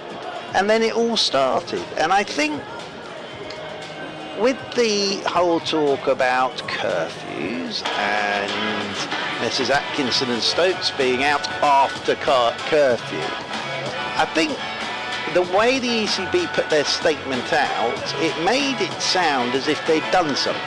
And they hadn't done anything apart from being out past the curfew. But then it transpired that they didn't even know when the curfew was. But the ECB didn't say anything. Then they didn't back their captain in any way, shape or form. There was no management or hierarchy at the ECB that backed the captain and their player. At which point I think Ben Stokes thought, that's it. I've had enough. I've worked my socks off to get back. I've put so much into this shirt. Incidentally, they were playing against a very good New Zealand side as well. They're Everybody good. forgets Great this value bit. for money. Yeah. They've beaten India. Absolutely. They've got a great record in the last 12 months. And I think what we were all witness to on Sunday was, look, the cult of Bazball. And Ben Stokes built the cult of Bazball alongside Brendan McCullum. And as I say, it was great when it was working, but it was always going to go wrong at some point, and it's gone wrong spectacularly. It felt to me like watching Ben Stokes, and we all had an armchair view of Ben Stokes lighting a match and just burning down the cult of Bazball in front of everybody. I wasn't a huge fan, I have to say. I didn't mind Ben Stokes going out to open, but after that it was a complete circus when England batted. And then Jamie Smith showed the way forward. He can bat like that, and with Gus Atkinson as well, they tried to get their heads down. They did a pretty good job. But at the end of the day, you look at it now, England have lost 2-1. Their captain's ridden off into the sunset early because he's just had enough. And you know, I think Ben Stokes has just had enough of not being backed by the right people. It's now a complete and utter mess. Well, for me personally, all this talk about who's going to be the next captain, no. Who's going to be the next coach? Yes. Once you know who the next coach is, then you pick your next captain. I like Rob Key a lot, but I think he's done. I think he's got to go now. I think he's really got to go because, most of this has been on his watch, or has been on his watch, and I'm going to be fascinated to see what happens in the build-up to the Pakistan series, because I genuinely believe that if nothing else happens bar Ben Stokes retiring, England will be the laughing stock of world cricket. I think they almost are now. We are. Well, let's be honest, when Brooke was batting, it's been picked up on stump night, the New Zealanders laughing and saying, what are they doing? Embarrassing. So it is embarrassing, and I think it has to stop, and the rot has to stop now. I do not see Brooke and McCullum working together. I think if that happens, we're in all sorts of bother, because those two will just continue in this ridiculous way of playing Test cricket, which does not work. So McCullum's got to go. They've then got to pick the right coach, and it's got to be a world-class coach. And I stress the word coach as well. And from that point there, you can pick your captain who can work with the coach. But we are, at the moment, a joke. I am hearing through my contacts within the journalistic world that Rob Key may have gone today. And it wouldn't surprise me. I would like to see Alex Stewart. All right, he's your man. I can see that happening. I would like to see Alex Stewart in place of Rob Key. My choice would be Andy Flower, who's a much I'd better agree with coach. But listen, in reality, he's got the job at London Spirit and RCB, all I would which say, pays twice as much let me as just England. add to all that I've just said. I don't think it's the players' fault either, because they have basically, as I said, bought into a cult that went wrong. And it's very difficult to stop that. When you're in the middle of a test match, it's very hard to change plan A and not have a plan B. Well, it should have been changed after the Ashes. England have a lot of talented cricketers. The problem is they've been set up to go wrong, and it's gone horribly wrong.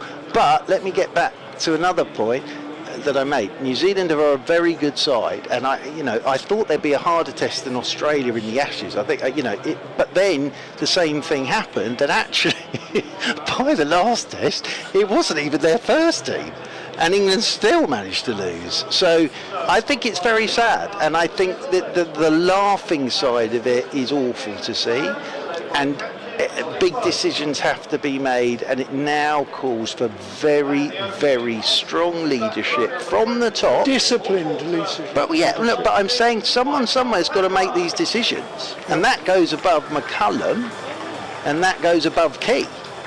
And I'll mention Richard Thompson and Richard Gould here. Those two have to make a strong decision now, and they have to say enough is enough. Well, if we can't get Andy Flower, who is a much better coach today, than he was when he was with England. Yes. I chatted to my old mucker, my old roommate at Lord's, Peter Moores, and Peter Moores would be my second choice, who again, like Andy Flower, is a much better coach than when he had Team England.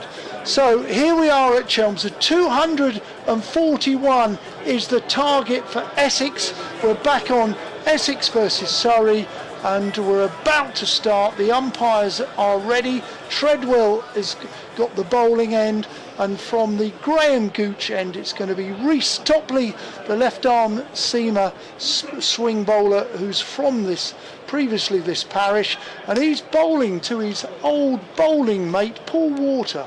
In he comes Topley, bowls, and this is down the leg side, and the umpire extends his arms to suggest that that is a wide. Is Topley from Suffolk? Funny enough, yes. Yeah, I thought he might be. He's bowled very well in this competition, as young Rhys. 3 for 21 it was against Sussex on Friday night. Sorry, 3 for 16 against Sussex on Friday night. Has led the Surrey attack very well. In comes Topley, left arm over the wicket, outside off stump, another wide. Well, he's got 3 pieces of wood there. He's his mother's son. Well, I'm going to be interested to see how Essex go about this, because they know it's a good service, but they know they're going to have to go from ball 1 here. Difficult, isn't it? Yeah, very hard. Lot of pressure. They're talented boys. Topley yet to bowl a legitimate delivery. And that's a dot ball, cannoned off his pads into the offside. There is no run. Deep backward square, just behind. And a third man. So the slip is still there. Jason Roy at slip, leg slip in respect of fine leg up on the 1, a ring on the offside, mid wicket, mid on. The 2 men out, third man, and indeed deep square leg. Topley in, down the slope, bowls into the leg side. They're up and running. And that's going to be Adam Thomas fielding at deep backward square in front of the pavilion. Yeah, the left and right-handed combination is quite nice to have up top. Yes. From an Essex point of view. Pepper can score 360. I tell you what, Jordan Clark's had a haircut. He has, That's hasn't he? big breaking news. The golden, well, not golden, but the long locks have gone. And he's gone with the shorter look now as Jordan Clark. Hercules, was it? Mm. Hey? Topley in, and this is played out to backward point. They're going to take 1. They may look for 2. Well fielded Thomas, and there is just the 1 run. Again, as Mark Church said, there is left-hand, right-hand combination. Jordan Clark, I was with him. I commentated on the Middlesex Durham game at Old Deer Park, Richmond, on Sunday, and Jordan, Mary Clark, and Ian Clark, father, did a lovely interview at half-time. Lovely. This is driven into the offside, off the back foot. He stands tall. That's a good-looking shot. Well fielded. A bit of foot.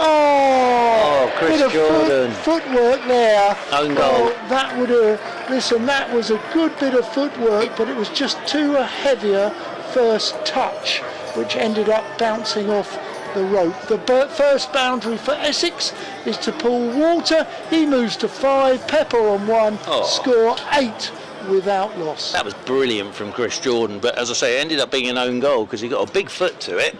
But in the end, the ball rolled into the boundary rope for 4. The boundary for Walter. Walter goes in. Shot. That's a good shot. That's quite well pitched up.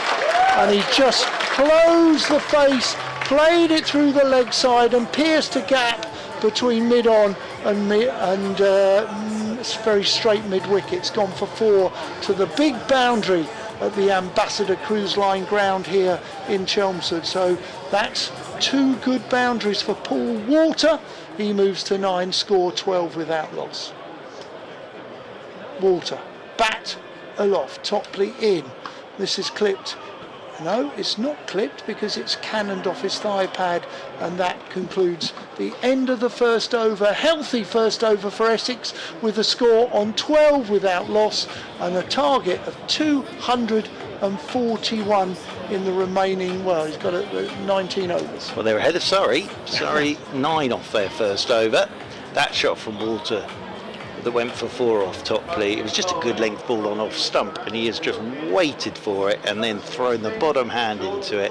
Gorgeous shot from Paul Walter. So it will be the newly hirsute Jordan Clark.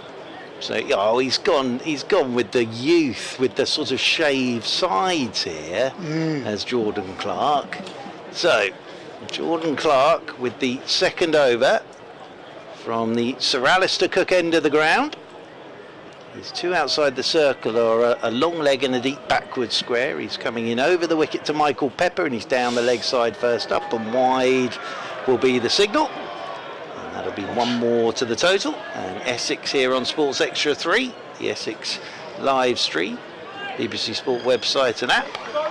13 without loss. Their target is the small matter of 241.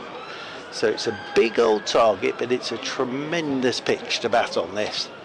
As Jordan Clark is over the wicket to Pepper, and Pepper's pulled this off his hip down towards long leg. Round comes Reece Topley to do the fielding. I think that's come off the thigh guard. Yes, leg by is the signal. 1 more to the total, and that'll bring the left-handed Paul Walter on to strike to Jordan Clark for the first time in this over. Floodlights are on. And there's a very lovely horizon in the distance. Blue sky and some fluffy cloud. As Jordan Clark into the left-handed Walter, and Walter off his hip whips this for 4. Great shot. Just stood up straight and has taken that off about waist high through the leg side, and that has sped to the boundary rope at a rate of knots. And Walter moves on to 13. And Essex move on to 18 without loss in the second over. Lovely shot, powerfully hit.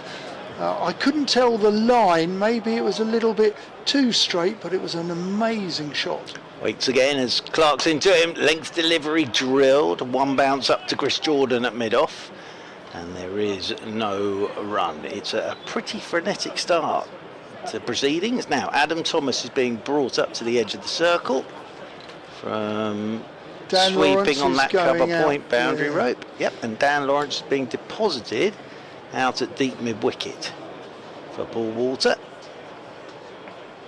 As Jordan Clark over the wicket to Walter, and Walter goes onto the back foot, well bowled. Tucked him up for room there, did Jordan Clark. And Walter, thickish inside edge, went straight back up the pitch. Jordan Clark did the fielding off his own bowling, and there's no run. Gentleman in front of us gets back to his seat now. Settles himself down, ready for action. We're not quite a full house, but it has filled up as the game has gone on. Jordan Clark, 2 balls of the over to go. He's in to Walter. Walter slaps him straight over the top of Josh Philipper.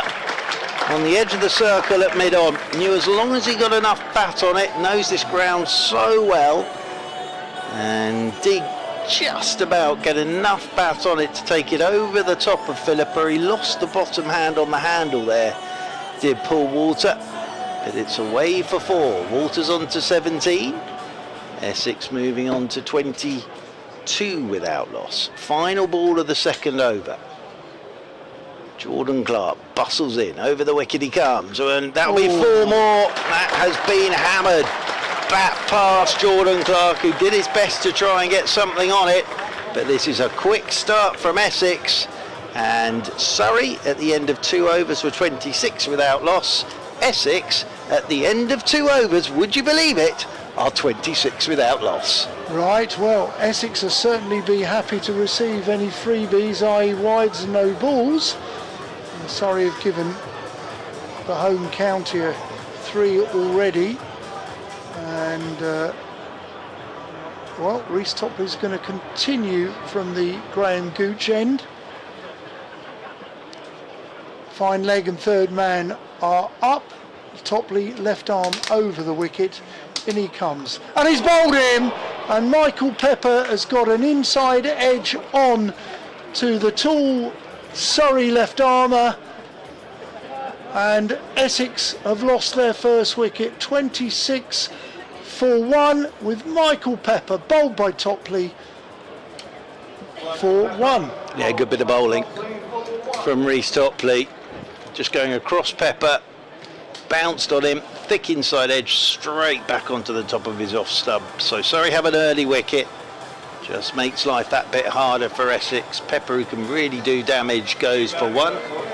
Dominic Sibley's brought some drinks out for the Surrey players already. It's a warm old evening out there, and Surrey will be delighted with that, to get the early wicket with 240 on the board, with Essex knowing they're going to have to keep going at this. And Charlie Allison is making his way out to the middle, but it was going across Pepper, that was the key thing on the angle, and his feet didn't go anywhere, and he's just chopped that straight back onto the top of his off stump. Just that extra height of Topley gets a bit more bounce, and thick inside edge, and Allison taking his guard. So Surrey have that early wicket, and as I say, from an Essex point of view, just makes this job a little bit harder now.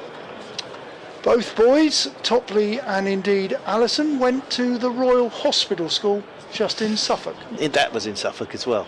Topley in bowls, this time driven powerfully on the front foot. Cultured player Charlie Allison. He is a player I really like the look of, Charlie Allison. Great temperament. Yeah. Great temperament.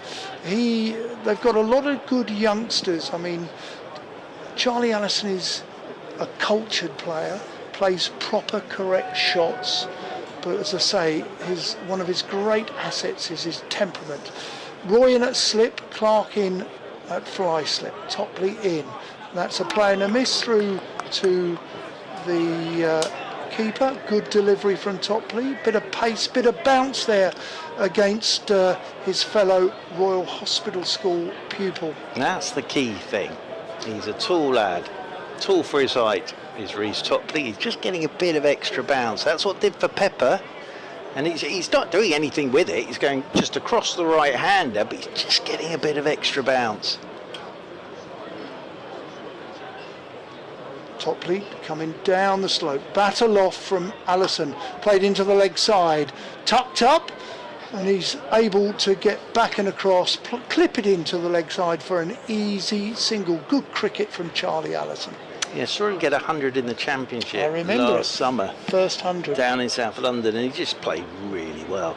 Just a really nice player. Great technique, as you say, good temperament. Looks a proper player. Yes.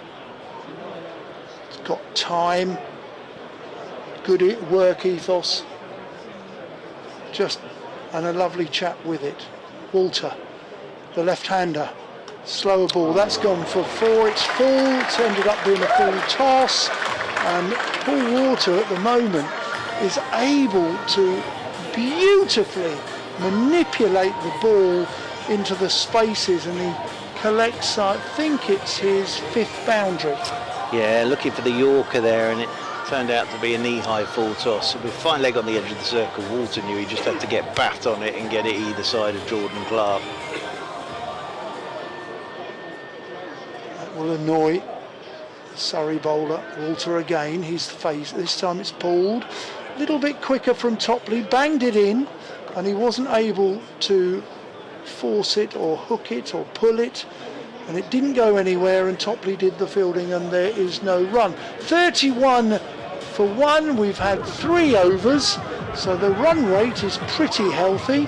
They've lost the 1 wicket, that of Michael Pepper, who was dismissed for just 1, and we're now going to see Tom Curran, the very competitive Tom Curran, into the bowling lineup. He's going to be bowling to Charlie Allison. Yeah, good over from Reece Topley, just 5 off it and the wicket of Pepper.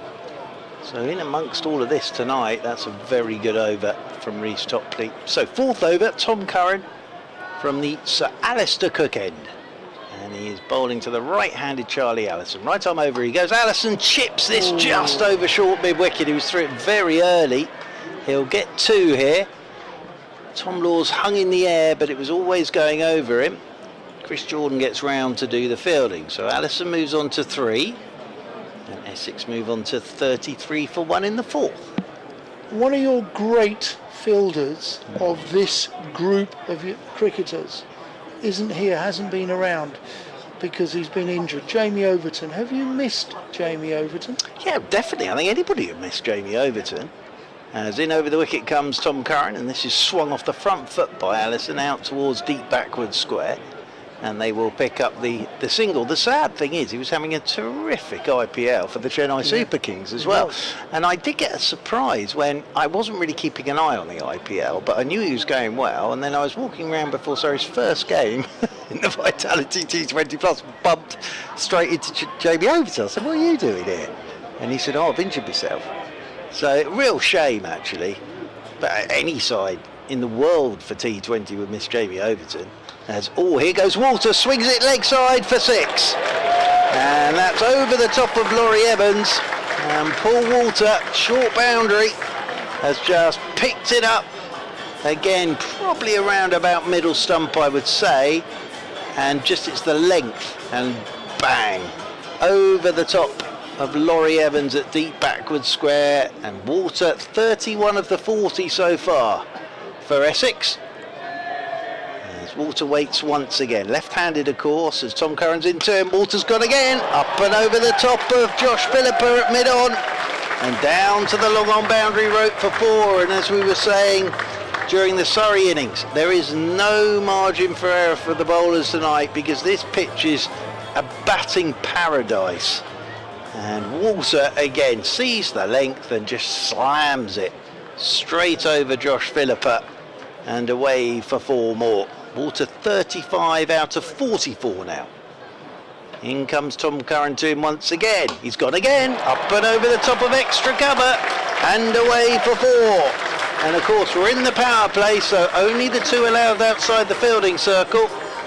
This is a great start from Paul Walter, 39 off 15 balls, and Essex move on to 48 for 1 in terms of runs. They're ahead of Surrey in the 4th over now. Well, brutal. Paul Waters playing a brutal innings here. Brilliant batting. Curran, where does he go now? Short. Oh, and Waters picked this one up, swings it for 6. Over mid-wicket and out the ground. He's got an awful lot of that, and that's into the flats. Again, where the hospital was. And that is 6 more to Paul Walter. That is the 50 up for Essex. Walter moves on to 45, and Essex after 4 overs are 54 for 1. That's gone and landed on the old Army and Navy roundabout. Has he really? The flyover that is no more down the road. That was a massive hit. Not only did it go far, it went high. Right, we're going to see the Cumbrian Rock, is it? The Rock of Cumbria? Yes. Mr. Jordan Clark, just to say, up at Chesterley Street, game abandoned, no result. Such a so shame. India made 189 for 7, then it started raining in that first T20 international. Elsewhere in the blast, Warwickshire Bears posted 198 for 3, Sussex Sharks are 29 without loss in the 4th. Lancashire Lightning all out for 205 off 20, Derbyshire Falcons 50 for 2, Northants Steelbacks 49 without loss after Gloucestershire posted 184 for 2. In comes Jordan Clark, and he goes for 4, well batted. This time Charlie Allison, he's bowled a little bit straight as Jordan Clark, and he's gone with the arc, he's gone sensibly. He just made a very good connection, didn't hit it too hard, but he's gone over mid-wicket for 4. Brilliant bit of batting from Charlie Allison. He's been inspired by the batting that is Paul Walter. Reece Topley has come up from 3rd man to the inner ring, and mid-wicket's gone back. Jordan Clark, in he comes, slower ball, loopy slower ball, well fielded at Josh Philippi at mid-off. Good shot, well weighted. It was a good bit of cricket from Jordan Clark, slower ball. It really was a bit of a moon ball, driven but well fielded, good calling. I like it, good cricket there all round. Yeah, good work from Josh Philipper as well to get round to that mid-off. Round the wicket for Clark. It's a nick. It's gone for 4. This time Clark has bowled a shortish ball. Paul Water has stood up. He's tried to play it through the offside, but fortune favours the brave, and he's got 4 over the slips, and it's got run fine to fine third man for 4. All Tom Curran can do is go and retrieve it. 4 more to Essex, and Water 63 for 1. Well, at the moment, 240 is not looking enough with the way that Walter's batting. In comes Clark. Short ball. That's gone for 6 over third man. 2, and it bounces upon the covers, the hooped covers, which are beneath the huge scoreboard here at Chelmsford. And the scoreboard announces that Paul Water has 55 runs. He's gone from 49 to 55 with that 6 in 18 balls. Well played, sir. Well, brilliant batting from Water. Brilliant batting. I think he played a good hand in the corresponding fixture last year at the Oval. This time it's an inside edge which beats Topley, short, fine leg, and that has gone for 4. It's raced away. There was a bit of a bottom inside edge, but it's gone so quickly down to the Tom Pearce stand. Nobody could stop that. 4 more. 73 for 1. 19 off this over from Dan Lawrence. I tell you something, Ollie Pope might have to turn to Dan Lawrence here. Take some pace off this. Jordan Clark in, bowls, short, played into the offside. That's gone for 4. He's just started to lean back, stayed leg side of the ball and caressed it through backward point, through the gap for 4. That was sheer delight. That wasn't just power, that was precision. Excellent delivery. I mean, who said how many off the over? 23 off that Jordan Clark over. Dear, dear. As I say, there is absolutely no margin for error. And the other thing is, Paul Water is a very tall man. So getting the length right to him is difficult at the best of times. But on a flat one, very tough. Now they're going to actually go to Chris Jordan. Lawrence will have to come into the attack quite soon, I think. Bowled beautifully on Friday night and changed the game alongside Tom Laws. And those two bowled their 8 overs consecutively together, which I've never seen before in T20. So it's going to be Chris Jordan to bowl the 6th over. All the experience in the world, of course. He's coming in from the Sir Alistair Cook end. It's the last over of the power play. Allison's the man on strike, and Allison tucked up for room straight away by Chris Jordan. And they'll just get a single into the leg side. Now Jordan will set his field for the left-handed Water, who's flying here. 63 of 20 deliveries. Paul Water. Well played. I'd like to see his, because I think of probably his last 7 or 8 deliveries, he either hit a 4 or a 6. As Paul Water, they just cannot keep him quiet at the moment, Surrey.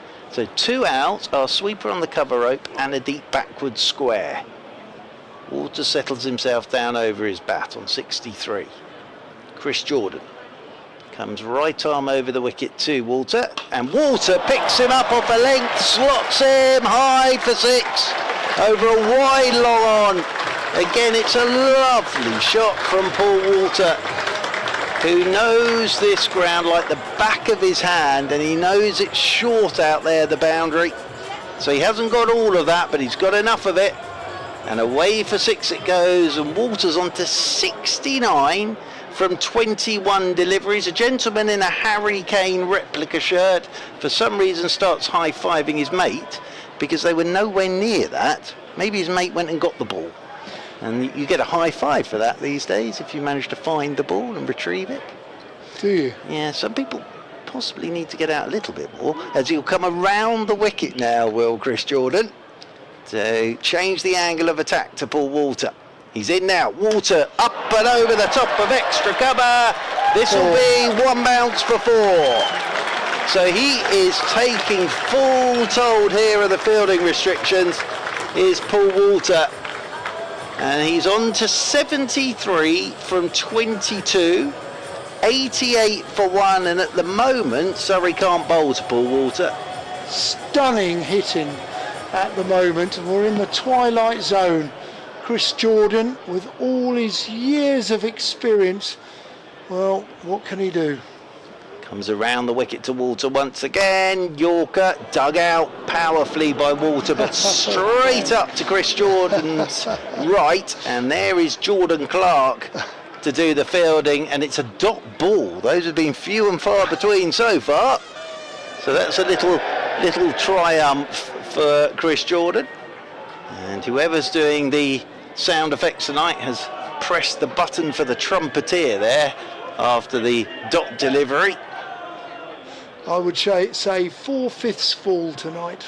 He's in again, Walter, and that's full 5/5 full from Chris Jordan, because that's right up on the toes of Paul Walter, and he can only squeeze it away for a single. So good bowling from Chris Jordan. Walter, if he doesn't go for 4 or 6 off Walter's bat tonight, that's a triumph, isn't it? He's on to 74, 89 for 1. There are 3 teenage children who are holding the huge Essex flags. They are huge, and they wave them at every boundary. The children or the flags? The children. Oh, right. And let me tell you, they're shattered. In over the wicket again comes Jordan, and this is swung by Allison this time for 6. That's in the river. Over long on. In the river. It's gone over the top of the stand and into the river for 6. And that was nothing more than a length delivery that Allison's just stood there and swung it leg side straight over the stand, and that ball will have got wet because that has gone straight in the river. It's our first one of the evening in the river, and that has been, I think it's fair to say, a very good power play for Essex. 95 for 1 off the 6 overs for Essex, with Paul Walter on 74 and Charlie Allison on 16, and Michael Pepper will be sitting there at the moment thinking to himself, I might have missed out this evening, because he was bowled by Reece Topley for 1. Well, the bowling figures, it's worth having a mention just with what's going on. Topley 2 overs for 17, Clark 2 overs for 36, Tom Curran 1 over for 23, and Jordan 1 over for 18. Well, here we go. We're going to see Tom Laws. Tom Laws into the attack from the Graham Gooch, the old Hayes close end. In he comes to Paul Walter, who drives into the leg side. They're looking for 2. No, it's just going to be 1, as Jason Roy, who traditionally fields at long on, long off, when out of the power play with a good safe pair of hands. Paul Walter moves to 75. What an innings he is playing. It's been brutal. Anything that's pitched up, he's looking to hit fairly straight or with the arc, and he's also been brutal with anything short where he's punch pulled and also forced off the back foot in the offside. Charlie Allison, the right-handed, has sliced the ball into the offside in front of square. Dan Lawrence does the fielding. 1 more run. Just to say, Walter's faced 25 deliveries. 72 of his runs have come in boundaries, and he's only 6 dots. Brilliant. In comes Laws, right arm over, and he's just changed his pace there and his length, and he's had to make Paul Walter wait, and he's just pulled it into the leg side for 1 run to Thomas at deep backward square, 1 run. 98 for 1. Yeah, good bowling so far from Tom Laws. 3 deliveries, 3 singles, which you'd take at the moment. But yes, Walter's hit 12 4s and 4 6s. In he comes, bowls, short, in the air. Now, is somebody interested? Tom Curran. No, he can't get there. It was always going away from him. Reece Topley is deep backward square. He ran round, but he was never going to have enough time to get underneath it. But unfortunately for Tom Curran, the ball was always travelling away and coming over his head, and he couldn't quite get there. Horrible one that for Tom Curran. That's the 100 up. The Already for applause Essex. For Essex, you could hear the hearty applause from the home fans. Laws bowling to the right-handed Charlie Allison. In he comes. He bowls, and this is cut into the offside where there is just the single. Good over this from Tom Laws. Can he finish it off? Hasn't gone for a boundary yet, has he? Nope. Which tonight, if my you know, that you settle for that if it doesn't go for 4. If my memory serves me right, 1-1-1-2-1. Very good, and it's there on the screen as well. In he comes, Laws. Oh, is there a nick? Was there something? No, he needed a bit more of a pad on it to go fine to get the 4 What a bit of keeping. buys. A 4-leg buys, that was. You were impressed with that bit of keeping there, huh? Well, that came fully off the pad, was always getting away from Ollie Pope, and he has dived full length, and it has gone straight into the middle of his right mitt. Otherwise, that would have been away for 4-leg buys. Brilliant bit of work from the captain. So 1 over, and he went for 5, is that right? Which, as I say, is the best over so far for Surrey in terms of runs. Now, here is Dan Lawrence to bowl his offies. Well, from the Sir Alistair Cook end, we've said the boundaries are short straight.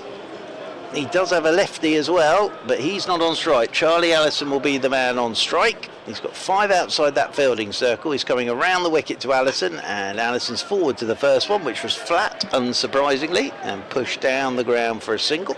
let's look at the field for the left-hander. Long off, long on the back.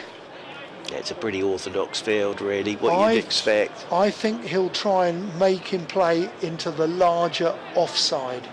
He won't want to bowl too straight at Paul Water. He's coming around the wicket to Walter, and he's bowled straight, and he's thumped down the ground, but straight to Chris Jordan.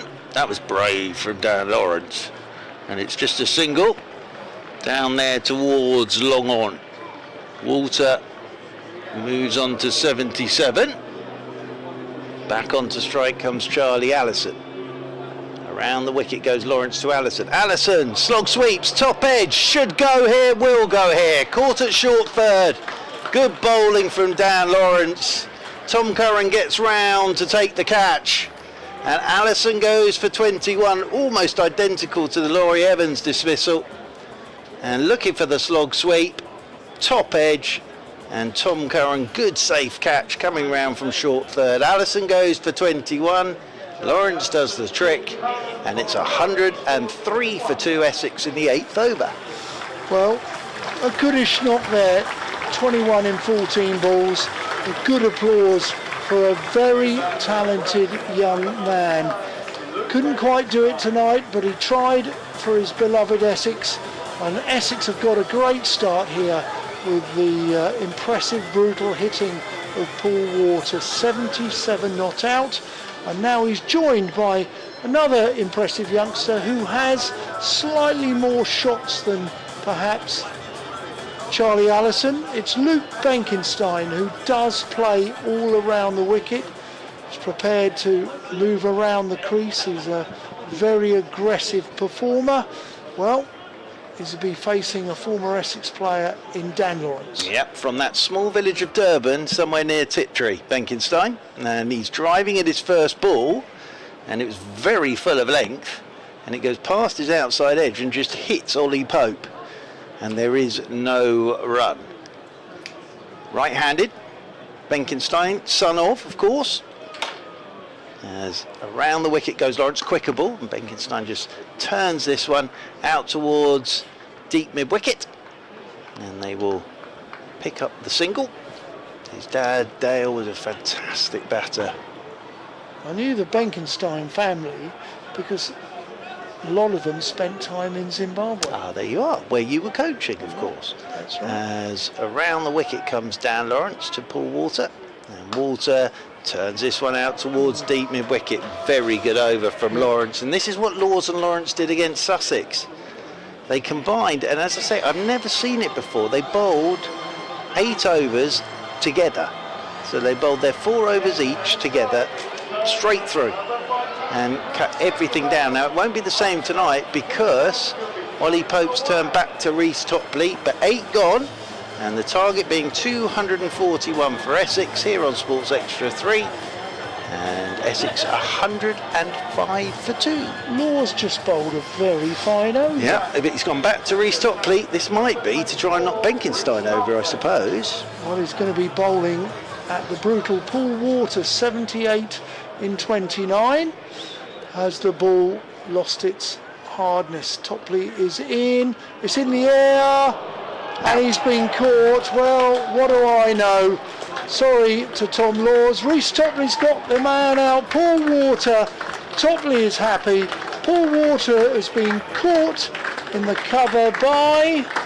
I think that's the overseas Josh Philippa. Bowled by Topley for Paul Water for 78. And you can hear the generous applause.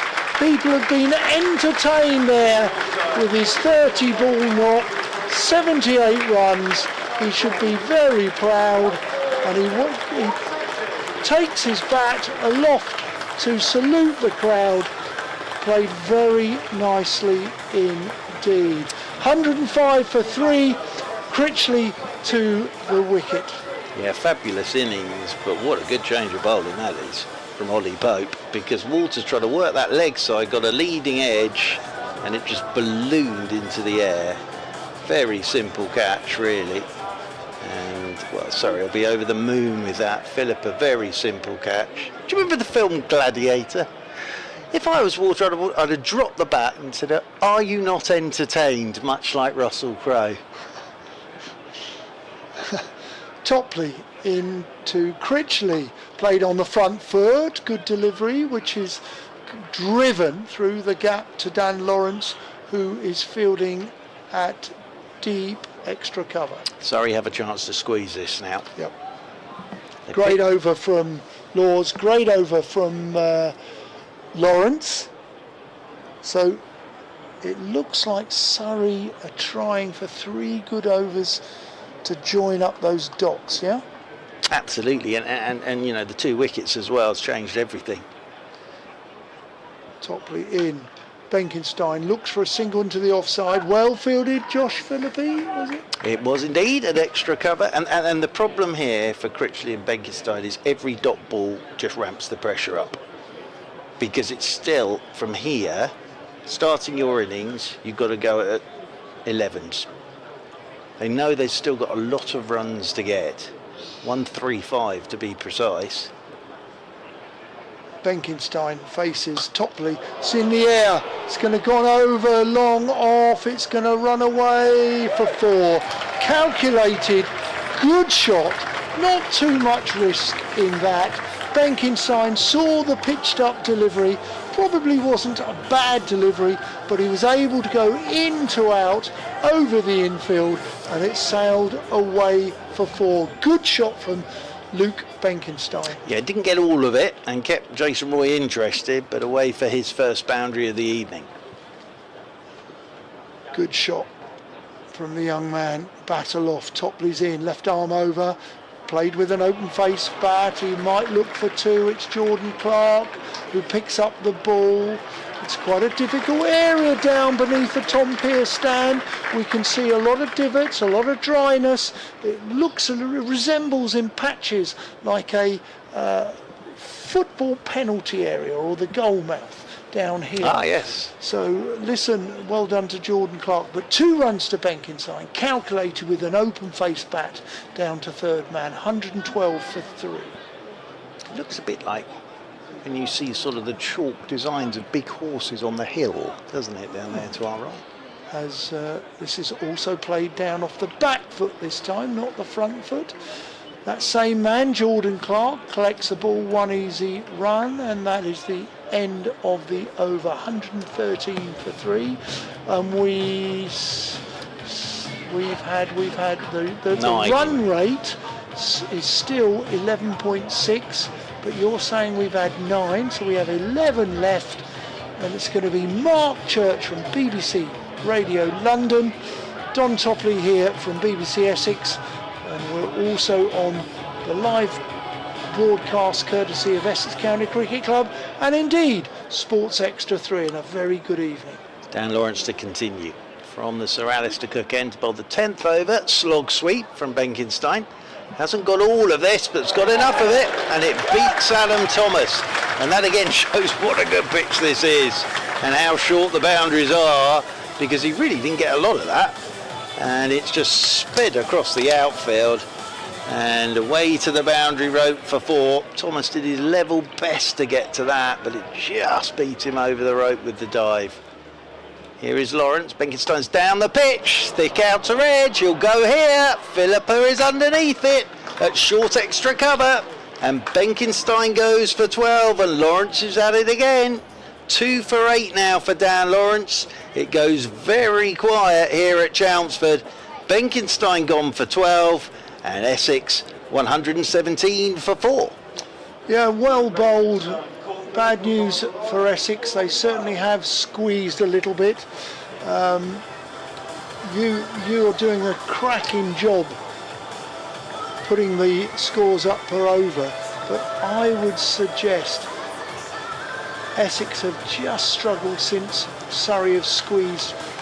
This would be the 4th consecutive over, isn't it? Well, Laws. They were in the 8th over. Lawrence. Yeah, in the 8th over, Laws bowled a very good 7th, and then in the 8th over, Allison went for 21. At the end of the 9th over, Walter went for 78 in that over and just 2 off it. And now we're into the 10th over, so they've gone from 103 for 1 in the 8th to 117 for 4 in the 10th. So it's been a very good bowling effort from Surrey, and Noah Thane comes into the attack. Excellent captaincy as well from Ollie Pope. That change of bowling to get Topley back into the attack, and he immediately picked up Paul Walter. So Dan Lawrence to the right-handed Noah Thane. Fit again is Noah Thane as he drives this one down the ground. Round comes Chris Jordan to do the fielding, and Thane is off the mark straight away, and it's 118 for 4. The very first time Essex won a trophy, Benson and Hedges, 1979. Were you in shorts then? I was. Well, there was a gentleman. I was 26, but I was still wearing shorts. Graham Gooch got a century in that fixture, and in that fixture, when he got his century, as around the wicket goes Lawrence to Critchley, and Critchley will work this one into the leg side. Think about 2 from Thomas, gets up very quickly, even though he's misfielded it. Jason Roy as well came sprinting up from long off to help out, and it's just the single. When Gooch got his century, a gentleman ran out and presented him and offered him a glass of beer. Oh yes, If very you kind ever of him. see that. Very kind of him. It's a chap called Barry Waghorn. Ah, lovely. As forward goes Thane, plays this one down towards long on, and they'll pick up a single. Thane moves on to 2. If you know your Essex fans, Yes. he's a big West Ham fan, big Hammer. Yes. And he's listening to us in Spain. Well done, Barry, with the pint, I hope, as this is tugged down the ground by Critchley, and we'll get a single down there to long on. Great over again from Dan Lawrence. 8 off it, and the wicket of Benkenstein. So that's halfway for Essex, needing 241, so it's another 120 required off the last 10, but they've lost the 4 wickets, and still possible, but it's 120 required off 60 deliveries for Essex. Another Essex man wants to be mentioned. Yes. He's actually a Surrey fan, but he lives in Essex. Lovely. In the beautiful town of Saffron Walden. Saffron Walden, That's lovely. quite close to Suffolk. Yes. All right. WG Rumble. WG Rumble Pants. In comes Topley again for his 4th, and he's got himself another wicket. Called a backward point, slicing the ball then did Critchley. Critchley's gone for 3, and Essex have lost another wicket on the score of 121. This has been an excellent bit of cricket by, well, Essex early doors with Paul Water, which was seriously an evening to remember, but unfortunately for Essex, Surrey, as Mark Church suggested, they've just bowled themselves 4 probably very good overs. Probably this is now the 5th potentially very good over, of which Topley has 3 of the wickets of the 5 to 4. He's got 3 for 25. It's a standard Topley 3 for here. He's done that a lot this season, but this is what they did against Sussex, but the other way round. When Sussex batted first, they got off to an absolute flyer, and then it was Laws and Lawrence combined, and then they shut the innings down, and that's exactly what they're doing here. That was a great catch from Adam Thomas as well. That took a bit of catching, actually. Rumble Pants, yes. Saffron Warden, says, enjoying the commentary, but hearing the great man, Mark Church. Oh, WG. Good evening to you, sir. Thank you, David. Very kind. Topley on his way in, left arm over bowls, and Harmer, they're good mates, Topley and Harmer, has played this into the offside. Dan Lawrence does the cleaning up, 122 for 5. I take it that Simon Harmer's been to Suffolk. I know he's not from Suffolk, but he'll have been to Suffolk, won't he? Yeah. I'm sure. Yeah. I'm sure he's had a few days up. He's a father now. Is he really? Qualified in law. Well, he's a very clever boy. Oh, he's just he's a bit of a hero to me. Is he? Yeah, he is, honestly. I don't mind admitting it. I enjoy him. Topley in, playing a miss. He's gone up for a caught behind, but Ollie Pope's not interested. Well, all right. It's a great appeal from Rhys Topley. He was the only person in the ground who was going up, but he went up very well there. I think his mother would have gone up. Well, in fact, I know his mother would have gone up. James Treadwell's saying, our inside edge of bat onto pad, he's saying there to Rhys Topley. He made his debut for Essex here against James Treadwell, Rob Key, against Kent here. I remember that. All those years ago. Topley in, left arm over bowls, pulled into the leg side. That could go for 1. Just the 1 run. Good looking shot from Fane. But you felt the pressure build and build and build and build here from Surrey, haven't you, for the Essex batters? When Walter was playing out of his skin, but actually then Walter lost a bit of rhythm. Because Walter was hitting 4-6, 4-6, 4-6. Yeah. Then he lost a bit of rhythm. And all started from that Laws over. Topley in, pulled by Harmer, straight out to the man at mid-wicket. There is just the 1 run. 1 to Harmer, to Essex, 124 for 5. Still, they need 117. They do indeed. In 9 overs. Yeah, and the problem when you get to this point, 5 wickets down, that's number 1, and number 2 is every ball that doesn't go to the boundary, the pressure starts building. Topley moving his field, bringing fine leg Tom Curran into the ring.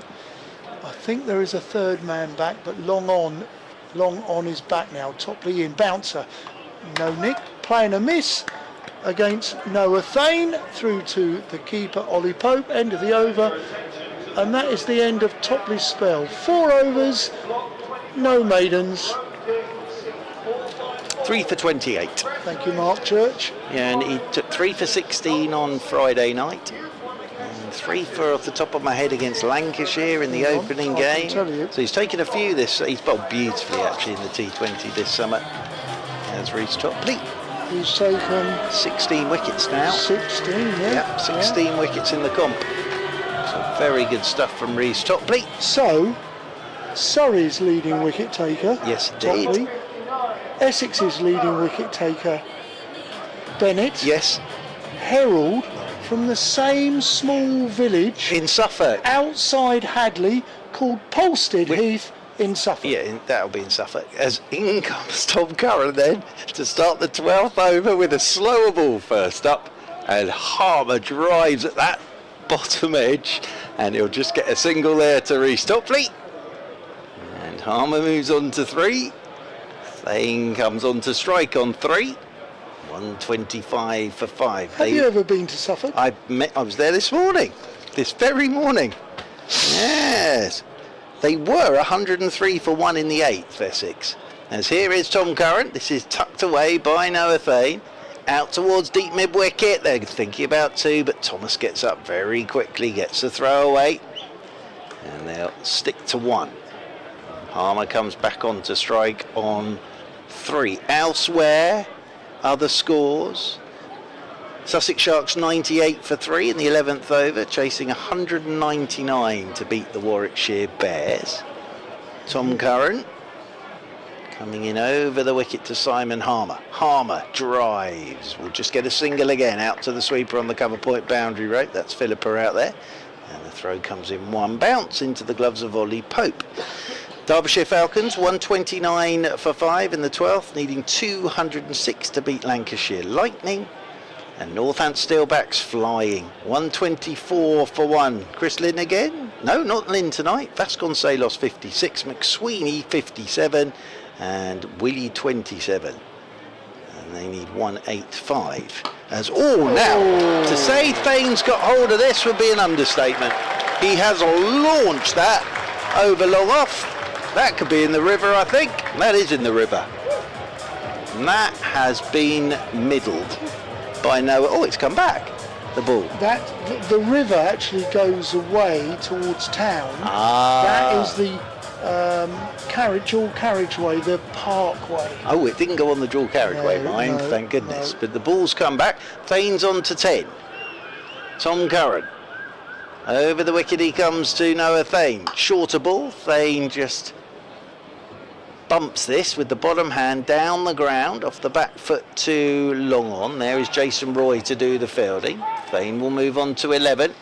Another 107 required of 49 deliveries for Essex. Final ball of the over. And Simon Harmer, the man on strike on 4. Tom Curran over the wicket he goes to the right-handed Harmer. Slower ball that just came back a touch at Harmer. Oh, that is well bowled. It's almost like a quick off break from Tom Curran. That beat the inside edge, taken by Ollie Pope. End of the over, 12 overs gone. Essex 134 for 5, require another 107 of 7 overs. Mark Church, Don Topley bringing you live ball bobble action here on BBC Radio London, BBC Essex, on the Essex Cricket TV YouTube channel, and also on Sports Extra 3. A very good evening. It's been a beautiful evening here in Chelmsford.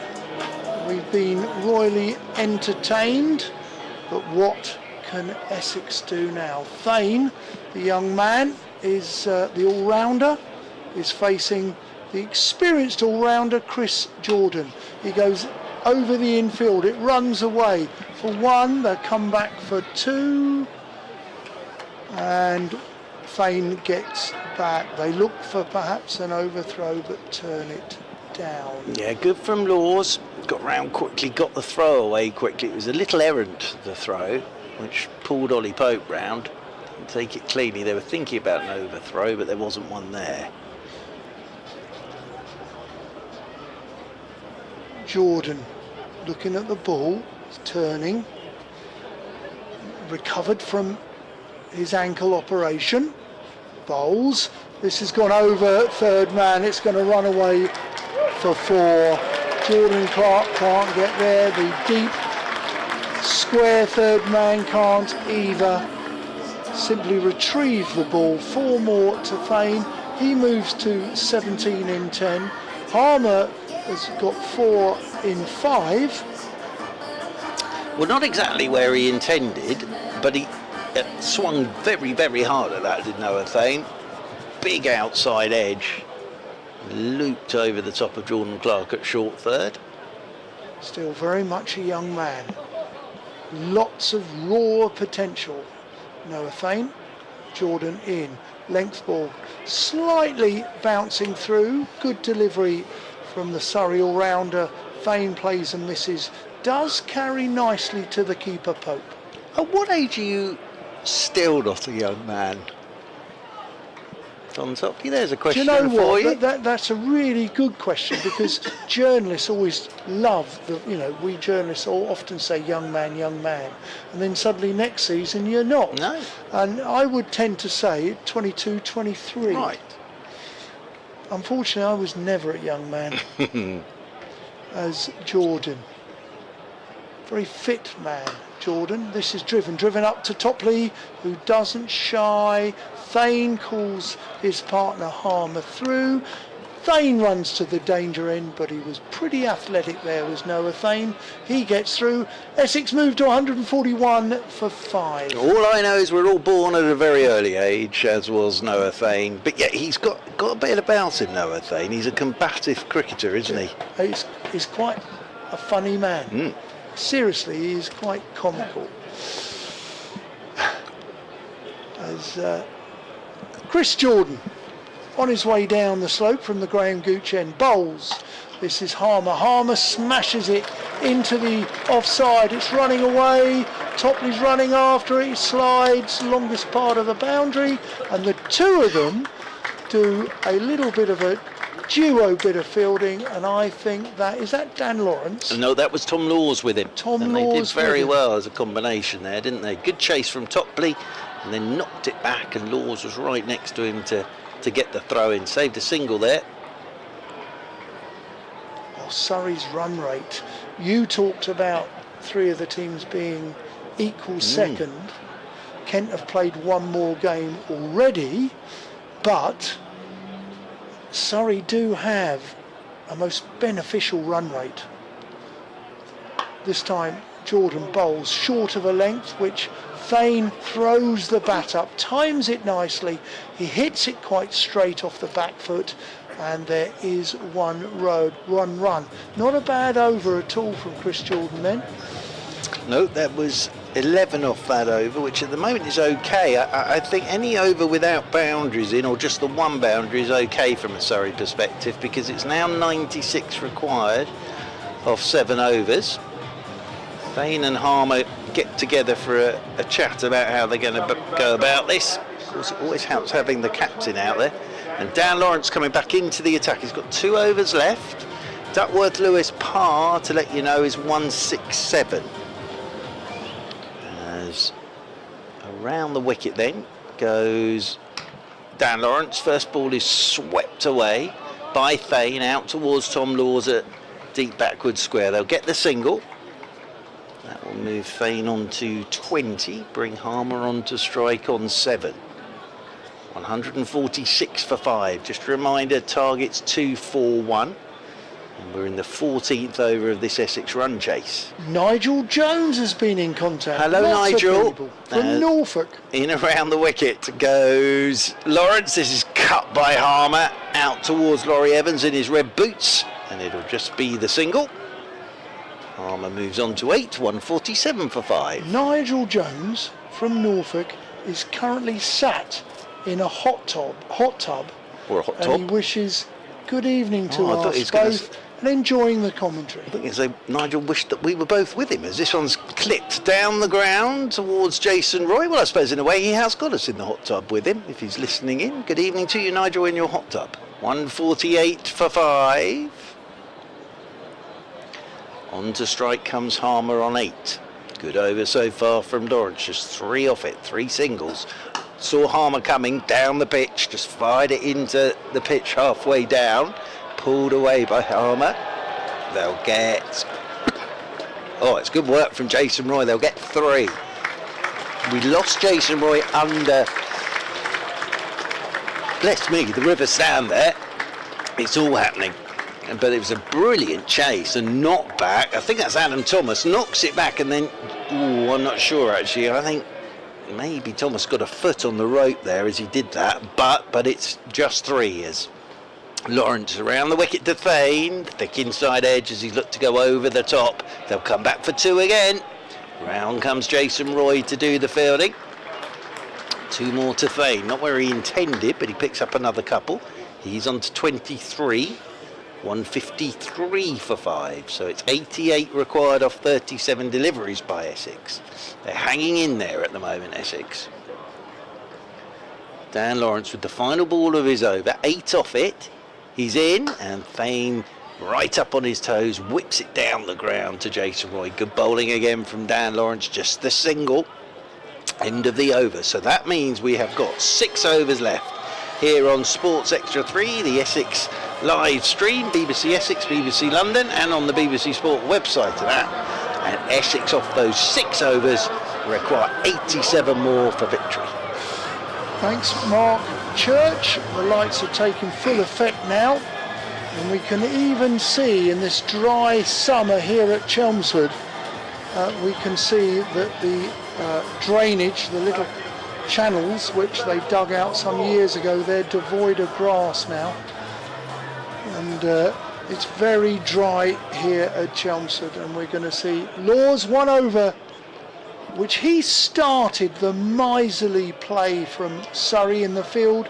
He bowled 1 over for 6. He's back into the attack. Fine leg and third man are up. And this is driven powerfully to extra cover, where Topley does the fielding. One run. Yeah, he bowled the 7th over, did Tom Laws, and it only went for 6, and then off the back of that, Lawrence picked up the wicket in the next over, which broke the partnership of Allison and Walter. They just tied the noose thereafter. Laws in. This has gone in over the infield. It's going to sail away for 4. Great effort there from Adam Thomas. But wow, that's a hard floor, and he's diving all over the place. Is the young Surrey batsman. Where does he come from? Sutton, not Suffolk. Great effort to get to that though, wasn't it? It was. Laws in, slower ball in the air. This could be out. Topley's underneath it, and he takes it, and that is the end of Harmer. Harmer has gone for 15, caught Topley, bowled Laws, and the score now moves to 159 for 6, with the Essex captain sadly losing his wicket. 159 for 6. Yeah, he deserved that wicket, Tom Laws. Yep. Again, it's good over so far. Good catch from Topley. Just hung up in the air, but Harmer was trying to go leg side there. Got a leading edge, and it just ballooned into the offside. So Fernandez is the next batter, but every delivery at the moment, this is getting tougher and tougher and tougher for Essex now. Good performance this from Surrey so far this evening. Didn't panic when Walter was going absolutely berserk out there in the middle. The crowd have been entertained tonight though. They've seen lots of 4s and 6s. Very much so. The people, the Essex teenagers who were holding those huge banner flags were absolutely shattered at the beginning of Essex's innings. This time Laws is in.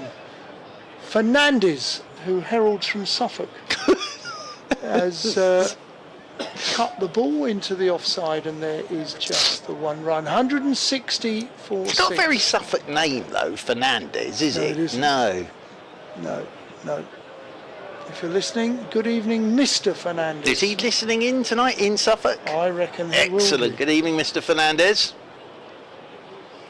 Colchester and East Essex Cricket Club. It's pulled this time by Thane all the way out to long on, where there is just a single. 161 for 6. Since Walter went, it's a bit like the air going out of a balloon, isn't it? Inside the ground. When Walter was going, massive atmosphere, Essex supporters really into it, and now that the air's just gone out of the balloon, which is a good effort from Surrey here. Laws, right arm over.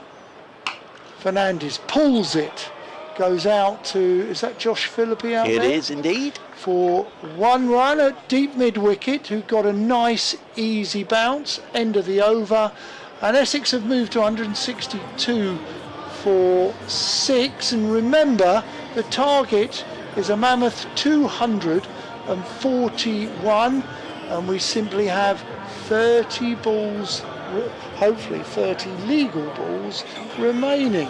Yep. 5 overs, another 79 required by Essex. And it'll be Dan Lawrence to bowl the 16th over. His last, 2 for 21. Outstanding figures so far from Dan Lawrence again with his offies. And he's going to come around the wicket here to Fernandez. And Fernandez swing and a miss and is bowled. Look for the slog sweep. And it's hit the top of his middle stump. And Fernandez goes for 2. Good bowling again from Dan Lawrence.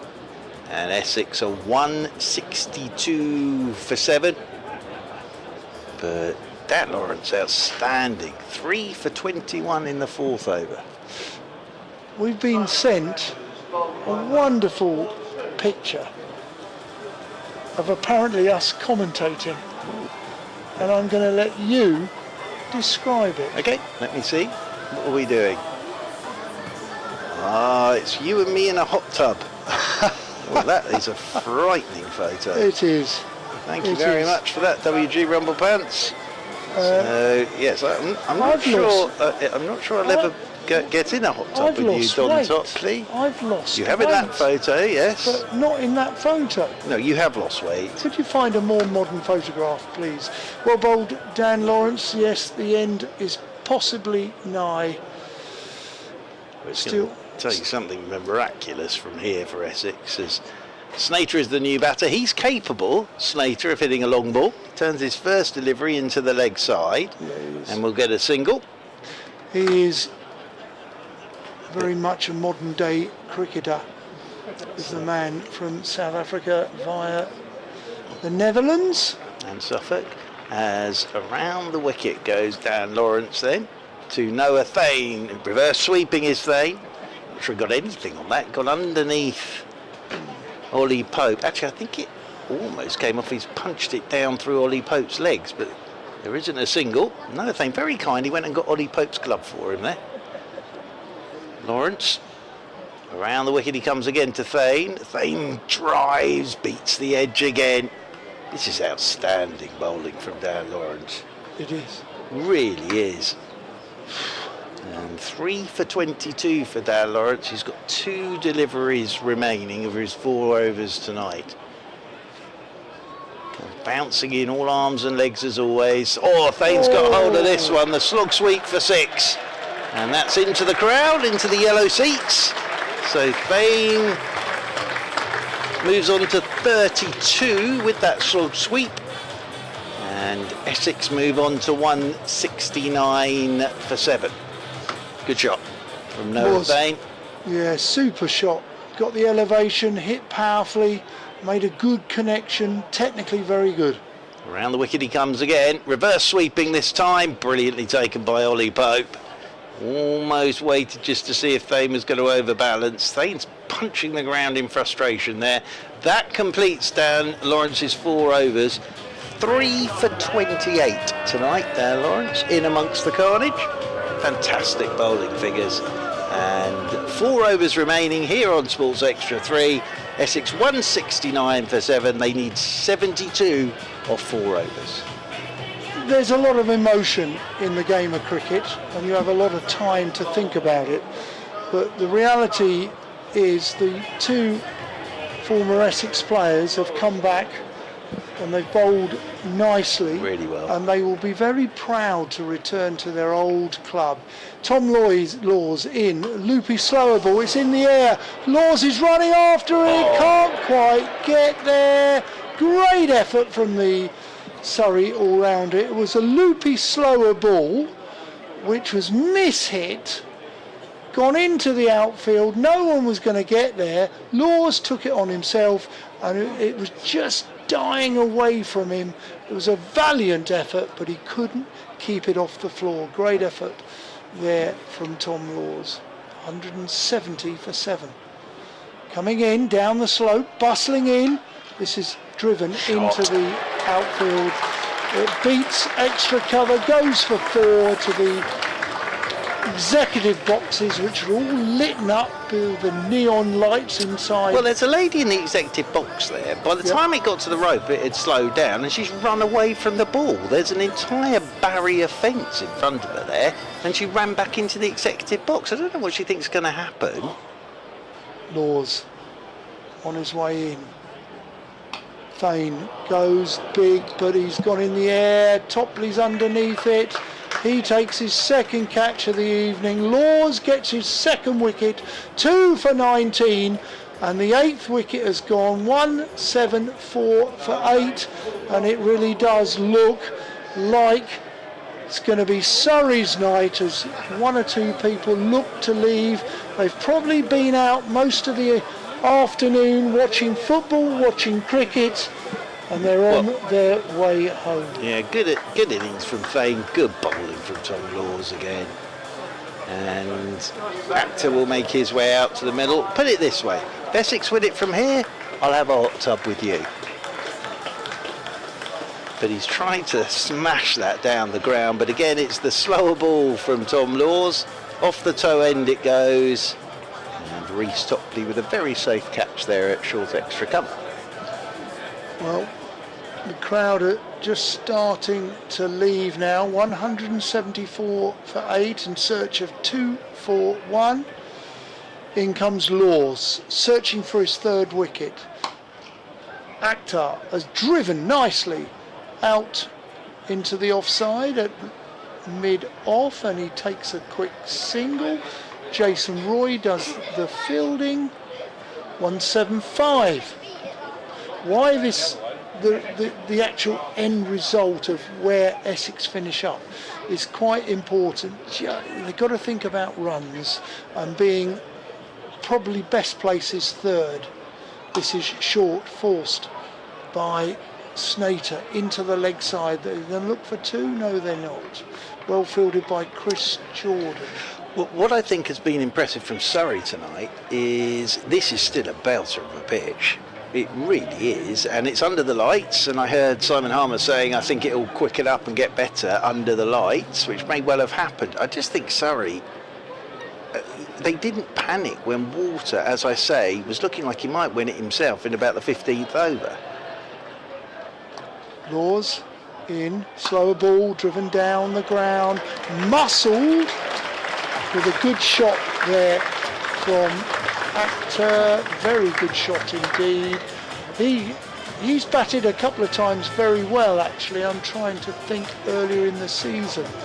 He did bat very well. He picked up late in the game against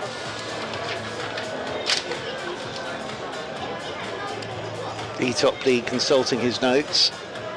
Well, it wasn't the game where Essex beat Kent by 9 wickets. It wasn't that game because he wouldn't have had a bat. That's right. I think it was Middlesex. Yeah, Middlesex. Middlesex. It was. Well, there are 3 overs remaining. It's going to be Tom Curran to bowl the 18th from the Sir Alistair Cook end. I would have thought Sam Curran and Will Jackson just keeping a little eye on this score up there in Durham, especially as it's been raining and the game's been abandoned and England never got a bat. So, Tom Curran to bowl the 18th over. Snater on strike on 3.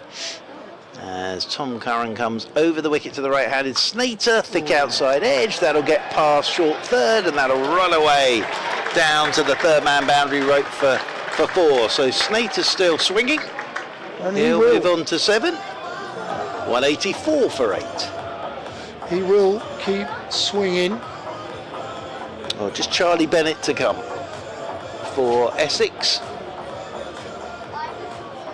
As Tom Curran turns down below us. 57 to win, 17 balls remaining. As Tom Curran is in, short ball, Slater's pulling out towards deep mid-wicket.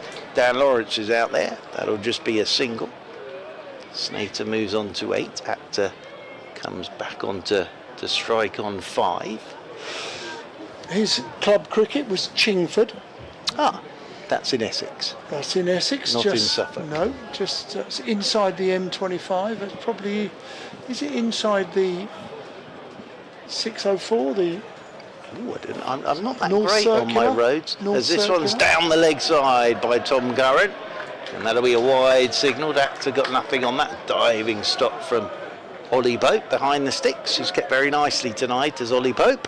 Chingford, Walthamstow, That sort of area, yes. Woodford Green. Chris Jordan shines the ball up, passes it back to Tom Curran, who turns once more, does Tom Curran. Comes striding in over the wicket to Actor, and Actor opens the face, guides this down to short third, but Topley's there to do the fielding. It will just be a single for Actor. He moves on to 6, 187 for 8. Have you noticed the floodlights? They're very good, and I've noticed they're these clever ones that you can do all sorts of different effects on them. Sort of stroboscoping. Yep. Switch some on, switch some off. Timing to the music. Oh, that's very good, isn't it? They It's can. it's And have you noticed the Essex red and I Essex have. I've blue? noticed that as well. Very nice, going up the pylon, so to speak. As in over the wicket goes Tom shot. Curran, and this Great is very nicely played by Slater. He just backed away and then opened the face of the bat and glided that down to the third man boundary rope for 4. So that's a nice bit of batting from Shane Snater. And that wasn't swinging from the hip. No. That was very cultured from Shane Snater. Lovely shot. Beautiful shot, timed exquisitely, goes through that third man sector where they're both backward point and short third man. Now this one's high. Back goes Jason Roy. I can't see him under the stand, but it's gone for 6. In the top of the Tom Piers. Yep. Saw Jason Roy backing away down there. Then we lost him under the stand, but it's gone way over him and into the middle tier of the stand. So 6 more to Snater. He's not giving this up at all, Shane Snater. Essex are just 3 shy of 200. 197 for 8, 44 needed off 13. Last ball of the Tom Curran over, gets it right up in the block hole. Snater drives it down the ground, will get a single. Jordan comes up to do the fielding, so 18 gone, 2 remaining, 12 balls left. Essex need 43 to win off those 12 balls here on Sports Extra 3. It would be a spectacular finish if they get there, because they've only got the 2 wickets left. Now who's bowling the penultimate over? It looks like it'll be Chris Jordan.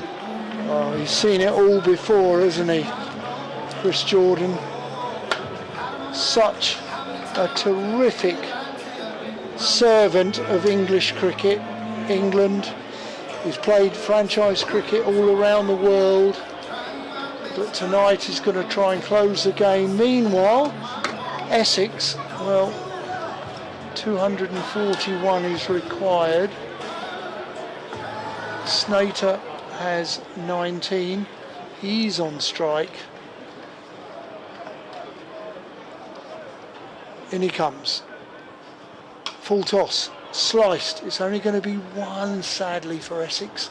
Lawrence does the fielding at deep point, where the entry or the gate to the arena, which is at backward point. Just to say, Northampton Steelbacks have beaten Gloucestershire by 8 wickets. And Derbyshire Falcons are 193 for 8 with 1 over to go, so they need 13 to beat Lancashire, and the Warwickshire Bears have beaten Sussex Sharks by 76 runs. Actor facing Jordan. It's driven straight, powerfully. Oh, it's dived by the Surrey fielder. And Actor gets 2. Good looking shot, great effort. And you can hear the home crowd applauding because they're into 200. That's a great effort. Yeah, good effort. Good bit of work from Tom Laws down there on the long on boundary as well to get round and slide and keep it down to 2.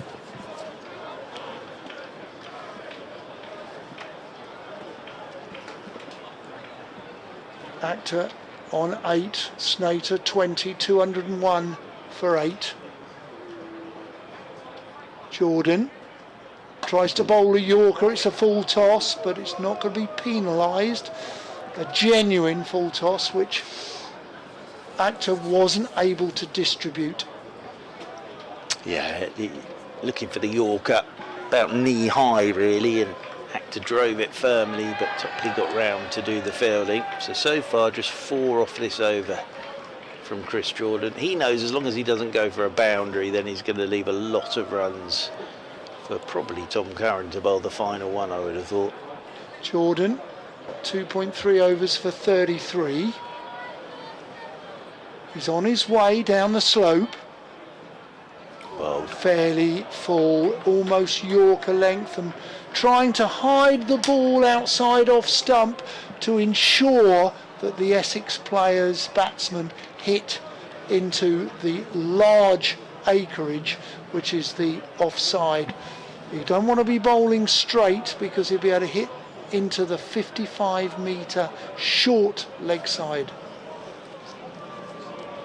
Good bowling. He's on his way again. Snater looks to ramp, but he misses it as it goes through to the keeper. yeah, this is a terrific over from Chris Jordan. All that experience.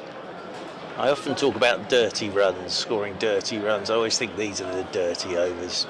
Back end of the game.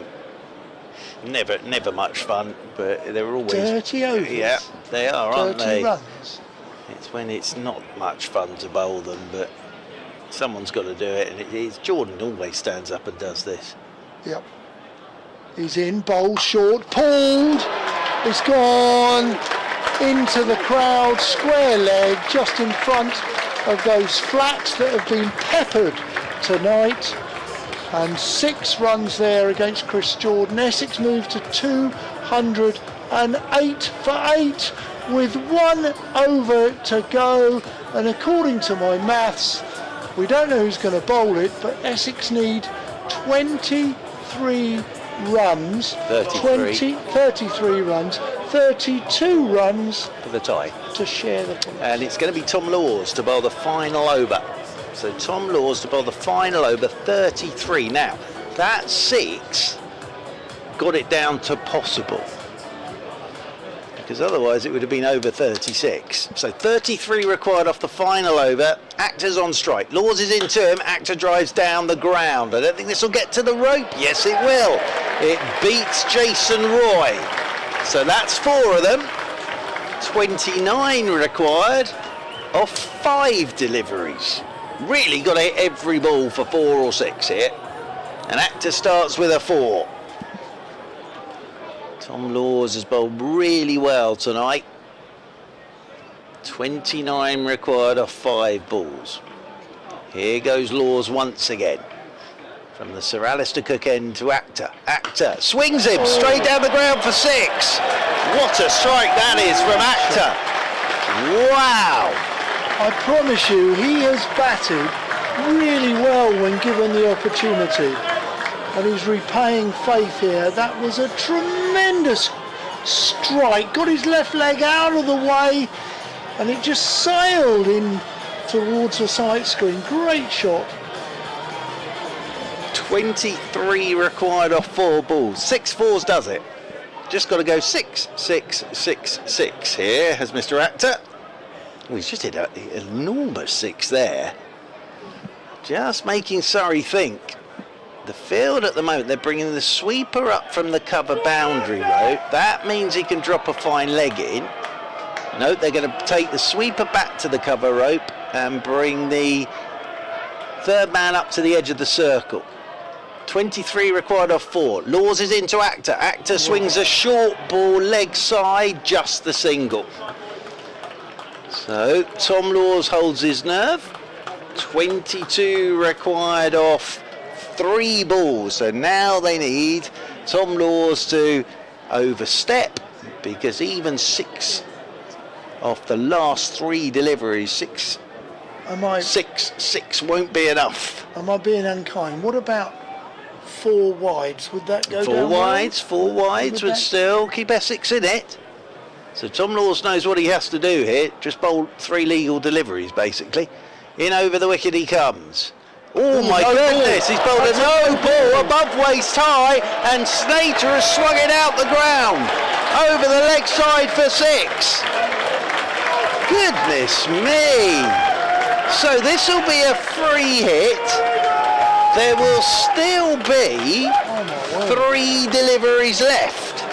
And Tom Laws there has bowled a full toss above waist high, and Snater has swung it miles for 6. And that means it's back on, because this is 15 now required off 3, plus this of course is free hit territory. So Ollie Pope's run all the way up to have a quiet word with Tom Laws. Could this happen? Well, Snater's on to 32 now. Tom Laws coming in over the wicket to Snater. Another short one, which Snater pulls out towards deep mid-wicket with the free hit, and it's just a single. Ooh, he's just about howled it there, has Tom Laws. So that's now 14 off 2, but gosh, you never know. We thought it was all done, and then Tom Laws with the waist high, above waist high full toss that went for 6. Here he comes over the wicket to Actor, swing and a miss. That'll be it. Beats the outside edge. So 14 required off the last ball. Fair play to Snater and Actor, because they have just kept going here. They came together with the score on 174, and they've got Essex up to 227. But this is the last ball, as in over the wicket comes Tom Laws to Actor. He's swung in for 6, over long on, and there's something quite appropriate about that, because we have had so many big shots this evening, and that will mean that Essex will finish 333 for 8. Surrey win by 7 runs, but the crowd have been royally entertained tonight. They have seen the small matter of 473 runs tonight. It's been a cracking game of T20, but it is Surrey that have beaten Essex by 7 runs. Congratulations, Mark. Your team has won. But in reality, you know, we've seen some brilliant cricket tonight. You know, we saw Evans and Roy start off. For me, this was very much a bit like a boxing match. Surrey packed in a few early punches. Essex came back a bit. Then Surrey finished with Pope having a fantastic knock towards the end. And then Essex came out with a round when you had Paul Water bopping quite a few of the Surrey bowlers on the nose. Lovely analogy. And they fought back, and then there was a passage of 5 overs that really was from Tom Laws, Reece Topley, and in particular Dan Lawrence, where they just tied a noose round the neck and pulled it tighter. They got a wicket or 2, and then, as you highlighted, the stuffing had gone. And then just at the end, listen, when Essex thought they may have been down, they came back and packed a few more punches, and they will not believe they only lost at the end by 7 runs in a game the first team got 240. Absolutely brilliant entertainment. Yeah, fantastic entertainment. As I say, 473 runs tonight here at Chelmsford, and it will mean Surrey in the table. They'll now move on to 20 points. Surrey, but a really entertaining game tonight, and well played Essex, because you know 241 at any ground with any pitch is always hard work, but within 7 runs. But Surrey holding their nerve there, and yes, a terrific night here at Chelmsford. I think the crowd have really enjoyed it actually, despite the result, and yes, a win for Surrey by 7 wickets. Well played, Surrey. Where's your next fixture? Really good question from you there. D Top Fleet at Bristol Saturday, 7 o'clock in the evening. Fantastic. Well, listen, Mark Church, many thanks indeed for being a superman tonight. It's been great fun calling this game, in which Surrey won by 7 runs. But all that remains to me to do is to say thank you to all the listeners and viewers, and wish you all a very good evening. Thank you.